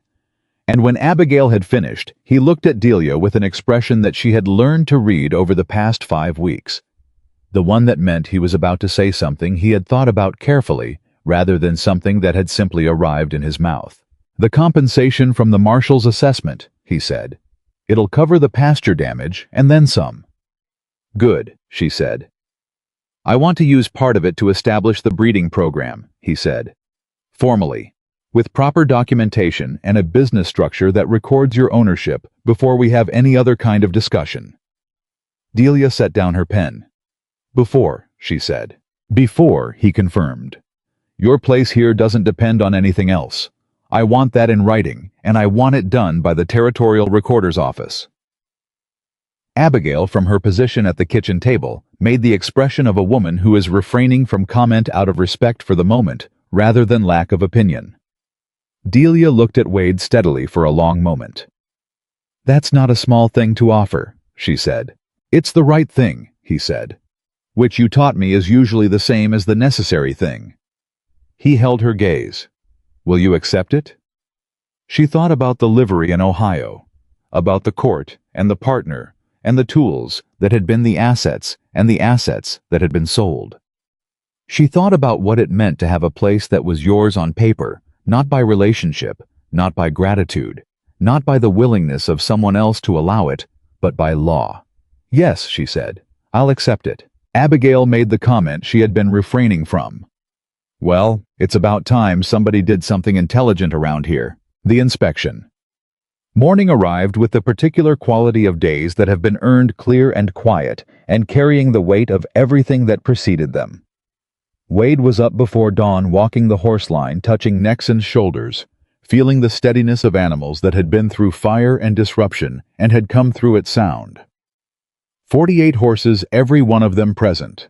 Every one of them documented, every one of them at a condition that reflected 38 days of genuine focused professional work. Delia was there when the light came up with the full account file under her arm and the inspection records organized in the precise sequence that would answer the inspector's questions before he asked them. She was wearing the dark blue traveling dress, the one from the Stagecoach, and he didn't ask why, but he knew. Some things you meet in your best. The Army inspector arrived with 2 cavalry officers, and Kincaid arrived at approximately the same moment, which was clearly the arrival he had planned. The planned arrival of a man who expected to witness the failure of a competitor and perhaps make a convenient offer in the aftermath. Kincaid did not know about the warrant. I was still reaching for the correct expression of appropriate sympathy for a rancher about to fail his inspection when the marshal's deputy stepped out from behind the barn with the paperwork. Kincaid's face went through several expressions in rapid succession. None of them were composure. Orson Kincaid, the deputy said, I have a territorial warrant for your arrest on charges of fraud, theft, conspiracy, and arson. He looked at the cavalry officers with the professional ease of someone who has delivered warrants in awkward company before. Apologies for the timing, gentlemen. The cavalry inspector looked from Kincaid to the deputy to Wade, and then finally to Delia, who was standing beside the barn door with the account file and an expression of complete equanimity. Perhaps, the inspector said in the measured voice of a military man, recalibrating, we should begin the assessment. They began. Delia presented the records. First, clean, complete, triple documented, every number supported by its corresponding evidence. The inspector asked questions, and she answered them without hesitation, because she had built the answers over 5 weeks and knew them the way you know things you've made yourself. Wade walked the inspector through the horses, every one of them, and what the inspector saw matched what the documents described, which is the standard that competence requires and the standard that cutting corners destroys. At the 46th horse, the inspector made a notation. At the 47th, another. At 48, the sorrel number 23, who stood calm and responsive and moved under the inspector's examination with the easy confidence of an animal that had been started right. The inspector made the longest notation of all. 46 approved immediately, the inspector said when they were done. 2 require additional conditioning. He looked at Wade. 30 additional days on those 2. The contract stands. The contract stood. Wade stood in the ranch yard with the inspector's signed approval in his hand and looked at the land that had almost left him and had not, because of 48 horses and 5 weeks of work, and one woman who had stepped off a stagecoach in a dark blue dress and refused to be what he expected. He turned to find her. She was talking to Abigail at the fence line, and Abigail was saying something that made Delia's expression shift toward something warm and slightly undone, and whatever it was that Abigail had said was clearly not a small thing. He crossed the yard to them, and Abigail saw him coming, and excused herself with the grace of a woman who understands exactly when she is surplus to requirements. "The contract stands," he said. "I know," Delia said. "I was watching. 46 approved 2 on 30-day extension." He held up the paperwork. "The ranch doesn't go to the bank." "No," she agreed. He stood there for a moment with the paper in his hand and the weight of the past 5 weeks settling into something that felt less like exhaustion and more like solid ground. "I owe you more than I can calculate," he said. "You owe me exactly what we agreed," she said. "Partnership, documentation, and no more making decisions for me that are mine to make." She looked at him with those steady eyes. "The rest of it—" She paused. "The rest of it isn't a debt, Wade. It's something else entirely." He held her gaze for a long moment, and the ranch was around them, and the horses were in the pasture, and Kincaid was in custody, and the contract was signed, and all of that was true simultaneously with the thing that was happening between them that neither of them had officially named. "Then what do we call it?" he asked.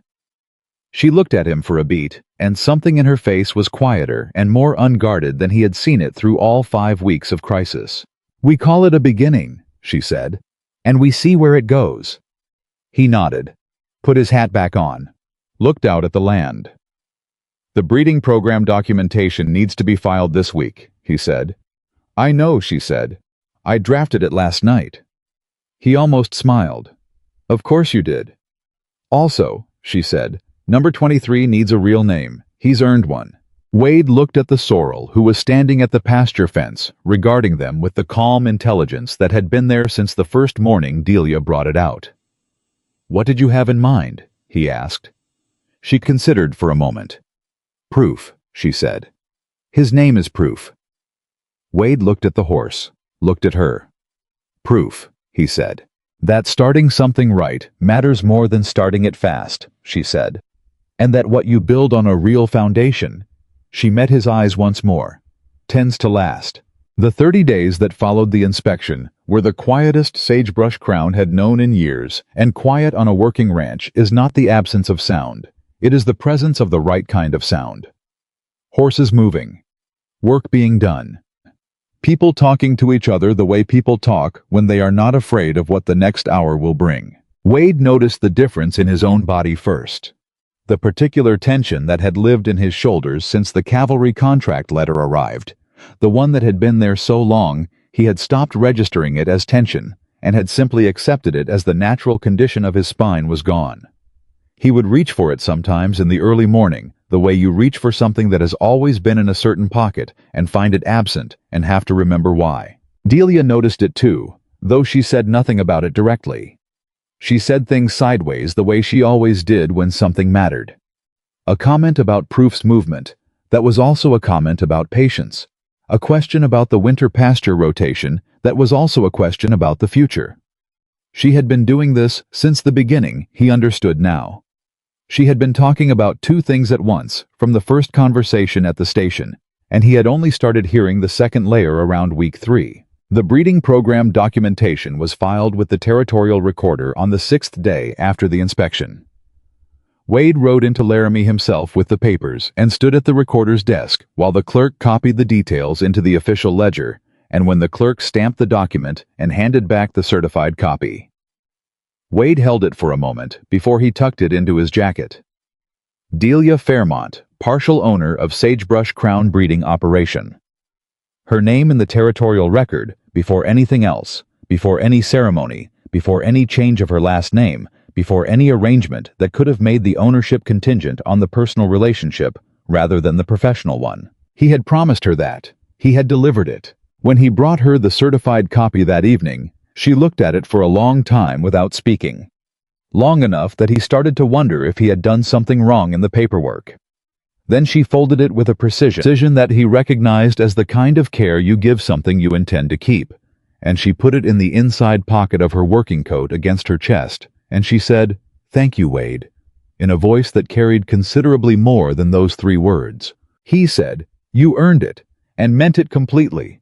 And then they went back to work because there were still 2 horses on the 30-day extension, and the winter preparation schedule was not going to write itself. Kincaid's trial was set for the territorial court in November, and the weeks between the inspection and the trial had their own rhythm. The marshal's office sending requests for documentation.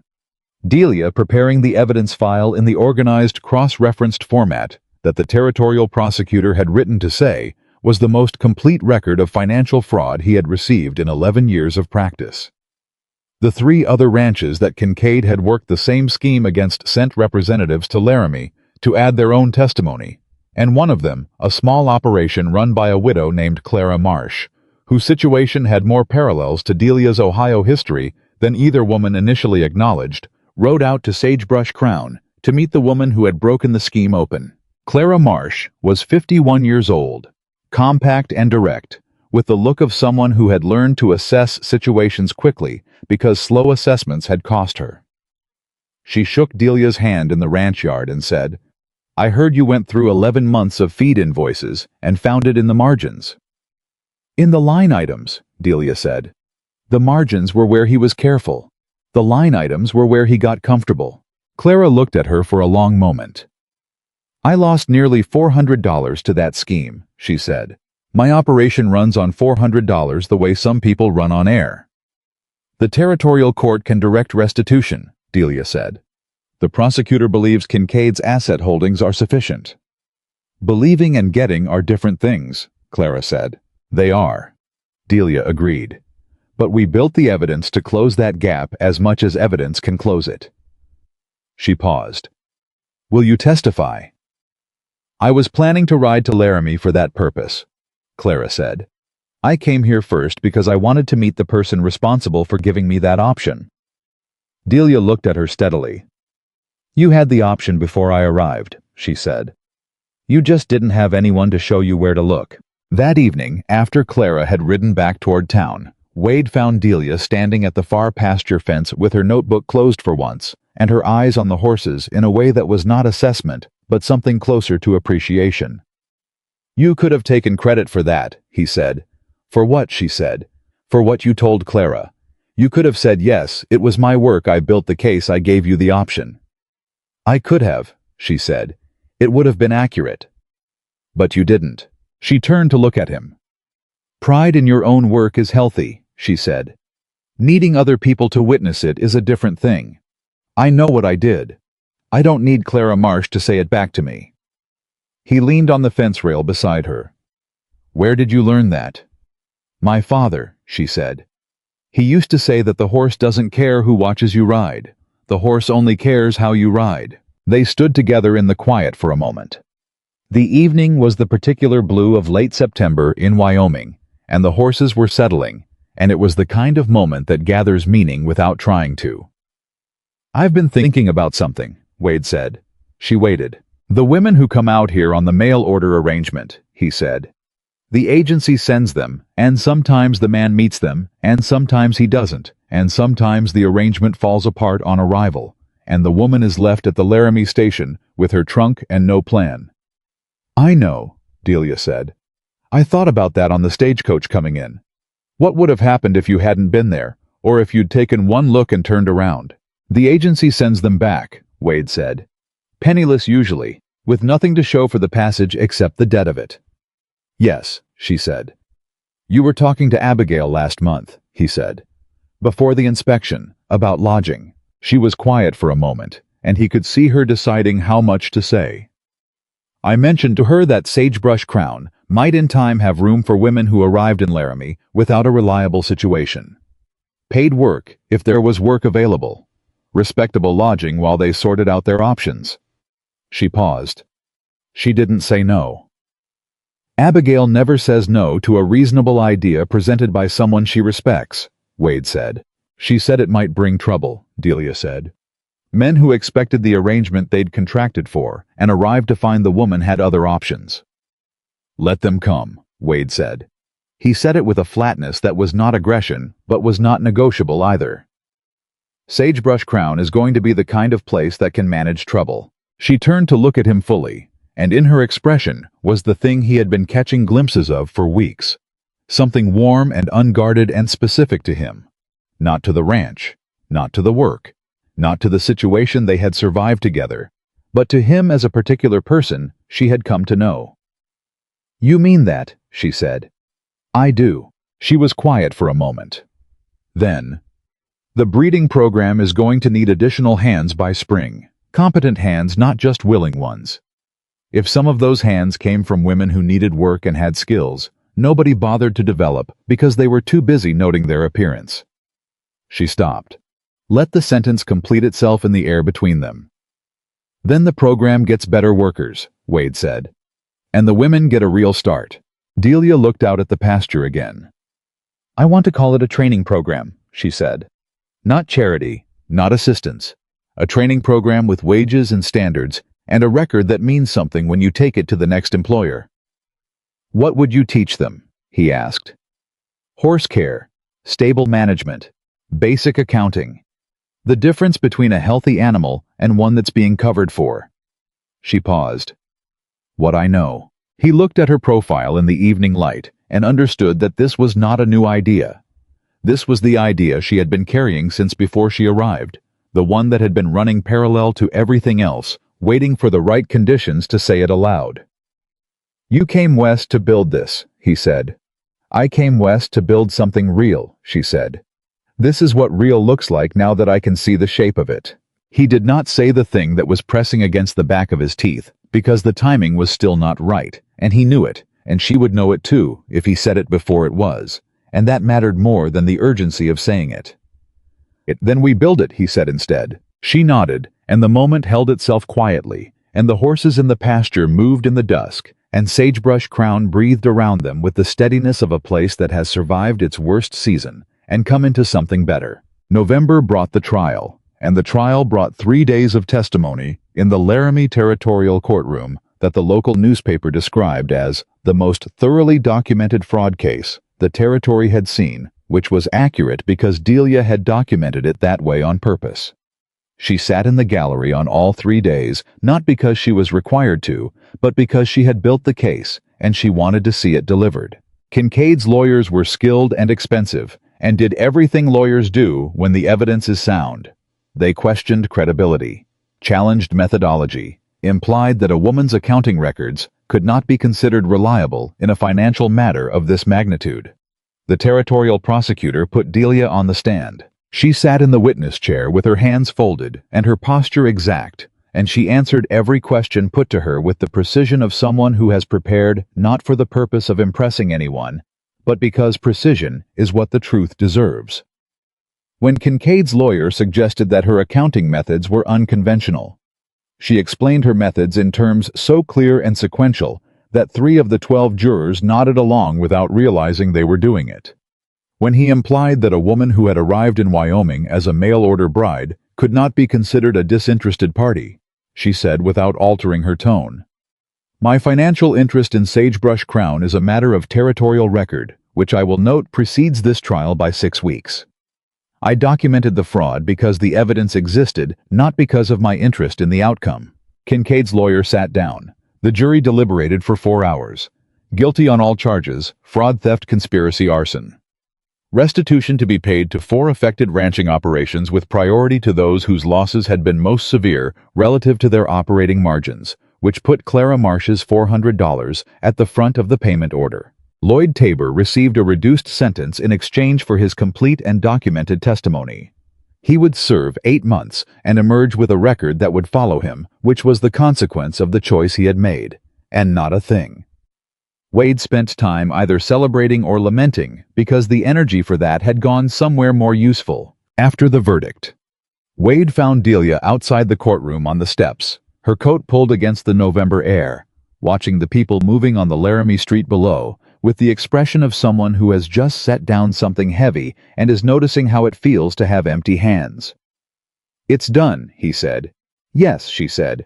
"How do you feel?" She considered the question honestly, the way she always did. "Like something that was pulled tight has released," she said. "And I'm waiting to feel what's underneath." "What's underneath?" She looked at him. "I'll tell you when I know." They rode back to Sagebrush Crown in the late afternoon, and the land was the particular color it gets in November, dry and gold and endlessly wide, and the sky above it was the cold, clear blue that means winter is making its intentions known, but hasn't committed yet. The ranch appeared ahead of them as it always appeared. The low buildings, the wide pasture, the horses moving in the last of the light, and this time for the first time since he had signed the cavalry contract. Wade looked at it without calculating what it would take to hold it. He looked at it, and it was simply his, and also hers, and also the horses, and also the thing they were building that didn't have a complete name yet. "I want to show you something," he said, turning his horse at the gate. "Now," she said. "Now," he said. He rode, past the ranch yard, past the barn, past the north pasture fence, to the place on the property where the land rose slightly, and gave you a particular view of the whole operation, the buildings, the water, the pasture, layout, the hills beyond. He had been coming to this spot since he was 7 years old, and his father had first brought him here and said, "This is what we're responsible for. Son, all of it." And he had felt the weight of that responsibility before he understood it, the way you sometimes feel the shape of something before you know its name. Delia pulled up beside him and looked. "Your father used to bring you here," she said. It was not a question. She had figured it out from the way he rode toward it without deciding to. "Yes," he said. She was quiet looking at the view, and he was quiet beside her, and the wind moved between them with the particular indifference of wind that has no opinion about the people standing in it. "I was wrong," he said, "about what I told myself when I signed up with the matchmaking agency." She turned to look at him. "I told myself I needed a practical partner," he said. "A capable woman who understood ranch work. I made it a practical calculation because I had decided that certain things were not available to a man like me. Things that weren't practical." He stopped, found the words he'd been organizing for weeks. "I told myself that love was for men who hadn't come home from a war with half their leg in pieces and none of their confidence intact. That a woman who wanted a real life wouldn't look twice at a scarred rancher in a failing operation." "Wade, I'm not asking for sympathy," he said. "I'm telling you what I told myself, so you understand what changed." He held her gaze. "You changed it. Not by saving the ranch. Not by finding the fraud. By being exactly who you are, exactly the way you are from the station to right now, and not once making me feel like the damage in me was a deficit that needed compensating for." She was very still. "I kept every letter you ever sent me," he said. "Every one. Before I knew what you looked like before you arrived. Before any of this, I kept them because they were the most honest conversation I had had in years, and I did not want to lose it." "I know," she said quietly. "I saw them in your desk on the second day. You had tied them with the same cord my father used for correspondence he wanted to keep." He looked at her. "You never said. I was waiting to see if the man who kept the letters was the same as the man who had written them," she said. "I needed to know if you were real." "Am I?" he said. She looked at him for a long moment, and in her expression was everything the past 5 months had built between them. The arguments and the long evenings at the kitchen table, and the fire, and the inspection, and the courtroom, and the 1,000 small moments of two people learning each other with the particular honesty that comes from having survived something together. "You're the most real person I've met in a very long time," she said. "And that frightens me considerably more than Kincaid ever did." He understood that. It was the right kind of fear, the kind that means something matters enough to lose. "I'm not going to ask you to make a permanent decision in the middle of everything changing," he said. "But I want you to know that my question when I ask it properly is not going to be whether you'll stay. I already know you can leave whenever you choose. My question is going to be whether you want to build the rest of it here with me as an equal, in every sense. I know how to make that word mean something." Delia was quiet for a long moment, and the land was around them, and the horses were below in the pasture, and the November sky held everything under its cold, clear weight. "Ask it properly," she said. "When you're ready, and I'll give you a proper answer." He nodded, put his hat back on, turned his horse toward the ranch. "Winter's coming early," he said. "The feed storage is adequate," she said, falling in beside him. "I checked it yesterday." "Of course you did," he said. "Also," she said, "proof needs new shoes before the ground freezes. I've already written to the farrier." He looked at her sideways. "Is there anything on this ranch you haven't already thought about?" She appeared to consider this seriously. "You," she said. You keep surprising me. He let that settle around him the way good things settle slowly and completely, without needing to be examined too quickly. 1 year. That was how long it took. Not 1 year of waiting, 1 year of building.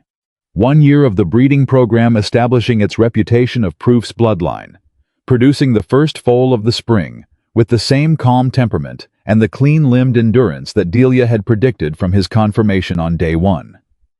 1 year of the training program, finding its shape. 3 women in the first season, all of them sent through the same rigorous standards. Delia applied to the horses, none of them treated as charity. All of them leaving with a documented record of competence that meant something in the working world. Clara Marsh sent 2 of her own ranch women to Delia's program in the spring, and wrote a letter in March that the territorial newspaper quoted without Clara's permission, saying that the Sagebrush Crown training program had done more for working women in Wyoming territory in 1 season than anything the Territorial Assembly had considered in 5 years of sessions, which was true, and was also the beginning of other conversations that Delia was not yet fully prepared for, but would be. Abigail's house became the formal intake point for women arriving in Laramie without a secure situation. 3 came in the first year.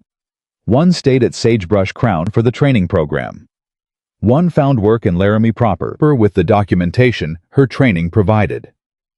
1 decided to go home to her family in Missouri with the particular confidence of someone who now knew she had left by choice rather than necessity. All 3 sent letters afterward. Delia kept them in the same strongbox where she had once kept the evidence file, the locked one under the floor at Abigail's, which now lived in her office at the ranch, because her office was a real room, with a real door, recorded at the Territorial Recorder's Office on land that was legally and unambiguously also hers. It was on an ordinary Tuesday, in late September, 1 year and 6 weeks after she had stepped off the stagecoach, that Wade asked the question properly. He had told her he was taking her somewhere. He had not said where. She had given him the look that meant she suspected something was happening, and had decided to allow it, which was the closest she generally came to being surprised, because Delia Fairmont had a particular gift for reading situations in advance, and had learned to give Wade the gift of occasionally pretending she hadn't. He drove her to Laramie, to the stagecoach station, to the same dusty platform where a man had stood with his hat in his hands and said 4 words he immediately regretted. She stood on the platform and looked at it, and then she looked at him. "You planned this," she said. "For about 4 months," he said. He took his hat off, held it in both hands the way he had learned to hold difficult things, not gripping, just present with them. "1 year ago today," he said, "I stood on this platform and said 4 words that were the most honest mistake I've made in my life. Not because they were wrong about what I saw. You were the most remarkable thing I'd ever watched walk off a stagecoach, but because I confused remarkable with impossible." He looked at her steadily. "I thought a woman like you was not meant for a man like me. That was not humility. That was me making your decision before you had a chance to make it yourself." She held his gaze. Her expression was doing the quiet, unguarded thing it did when something was landing fully. "I know now that what you are is not something I get to classify or contain," he said. "You are a woman who crossed 2,000 miles to build something real, and you built it, and the building of it changed this land and everyone on it, including me." He paused. "Especially me." The Laramie station moved around them. Travelers' horses, the ordinary commerce of a territory going about its business, and neither of them paid it any attention. "I'm not asking you to be my bride," he said. "You were never meant to be anyone's bride, as though bride were the point. I'm asking if you want to be my partner in every legal, documented, recorded sense of that word for the rest of whatever we get." He reached into his jacket, produced a ring that he had designed himself with a Laramie silversmith, not elaborate, not expensive beyond his means, but specific, a band with a horse worked into the silver, small and precise, and at its center, a stone the exact color of the Wyoming sky on a clear November afternoon. "If you say yes," he said, "it changes nothing about what is already yours. The ranch, the program, the record at the territorial office. All of that exists regardless. This is a different question." He held her gaze. "This is the question about the rest of it." Delia looked at the ring. She looked at the man holding it, the scarred jaw, the careful eyes, the hands that had built things and broken things and held horses through fire. She thought about Ohio and the livery and the court and the 2,000 miles and the contaminated feed on the first evening and the 48 horses by the creek and the courtroom and the training program and the women who had come through Abigail's door with uncertain futures and left with documented ones. She thought about the letters tied with her father's kind of cord, sitting in a man's desk drawer, because he had not wanted to lose the most honest conversation he'd had in years. She thought about Proof standing in the ring on a fall morning, moving with the particular confidence of a horse that had been started right. "Yes," she said. He put the ring on her hand, and it fit, and she looked at it for a moment, with an expression that was not the performed delight of social occasions, but the quiet recognition of something real arriving. "You measured my finger," she said. "I asked Abigail," he said. "She asked you about your gloves in August and reported back." "Abigail," Delia said with a warmth that was not quite exasperation. "She was very discreet about it," Wade said. "She absolutely was not," Delia said. He almost laughed. She did laugh briefly, the real kind, the one that didn't announce itself in advance, and he held that sound in his chest, in the place where the old tension used to live. They were married at Sagebrush Crown on the first Saturday of October, under a white canopy that Abigail organized and that Wade paid for, and that 3 of the training program women helped set up with the competent efficiency of people who understood that good work was good work regardless of the occasion. The ranch workers were there, and neighboring horse breeders, and Clara Marsh, and 2 of the 3 women who had come through Abigail's intake program and wanted to witness the beginning of the thing they had themselves benefited from. The ceremony was short. The words were the right ones. The reception afterward was the kind where people ate and talked and laughed, and nobody performed anything, because there was nothing to perform, just a gathering of people who had built or were building something real, marking the day when 2 of them made it official. At sunset, when the guests were still talking, and the ranch hands were passing the last of Abigail's pie between them, a stagecoach arrived on the Laramie road. It was not unusual for coaches to pass near the ranch property. But this one slowed, and then stopped, and from the door descended a young woman with a single trunk, and the expression of someone who has arrived expecting to be met, and is trying to hide the fear that she was not. She stood at the road's edge and looked at the ranch and the gathering of people, and then at Delia, who had walked to the fence line because she had seen the coach stop and understood what it meant before anyone else had looked up. "Are you all right?" Delia said. The woman, 23 years old perhaps, with Ohio in her accent and an address in her hand, said, "I was supposed to be met at the Laramie station. The man I corresponded with, he didn't come." "What's your name?" Delia said. "Anna Blaine," the woman said. "Anna," Delia said, "my name is Delia Hollister. This is Sagebrush Crown, and you are not going back to wherever you came from on the basis of someone else's failure to show up." She opened the fence gate. "Come inside. There's food, and there's work available if you want it, and there's a room at Abigail's house tonight, and as many nights as you need while you figure out what you actually want." Anna Blaine looked at the open gate. She looked at the people behind Delia, who had turned to watch with the particular warmth of those who understand what they're seeing. She looked at the ring on Delia's hand and the settled certainty in Delia's posture, and whatever she found there was sufficient, because she picked up her trunk and walked through the gate. Wade was at Delia's side by the time Anna reached the yard. "The tradition starts tonight," he said quietly. "The tradition started 11 months ago with Abigail's spare room," Delia said. "Tonight it just has a better name." He looked at her, his wife, his partner, the woman whose name was on the territorial record before any ceremony had been required, whose hands had saved 48 horses and exposed a fraud and started a program that was already changing what the word possible meant for women arriving in Laramie with nothing but their own capability. I thought about what he had whispered at the station 1 year and 6 weeks ago in the moment before she heard him, and everything changed. He had been wrong. Not just about whether she was his bride, but about everything he had believed before she arrived to correct it. Wrong about what kind of woman could want a scarred and solitary rancher. Wrong about what strength looked like in a partner. Wrong about love, which he had imagined as a reward for becoming the right kind of man. when it was in truth a daily choice made by two people who respected each other's work, honored each other's freedom, and refused to make the other person smaller, so they themselves could feel large enough. Delia had not rescued him from a failing ranch. She had stood beside him while they rebuilt it together, and the difference between those two things was the whole point. At Sagebrush Crown, no woman arriving in Laramie would be sent back penniless for lack of options. No honest work would go unrecognized because of the hands that did it. No horse would be recorded as something it wasn't because the woman who ran the accounts had learned early that the truth properly documented is the only thing that holds when everything else is tested. And in the pasture near the water trough, proof moved through the last of the October evening with the easy confidence of a horse that had been started right, proof that the foundation you lay at the beginning determines the strength of everything built upon it, and that what you build on honest ground tends in the end to last.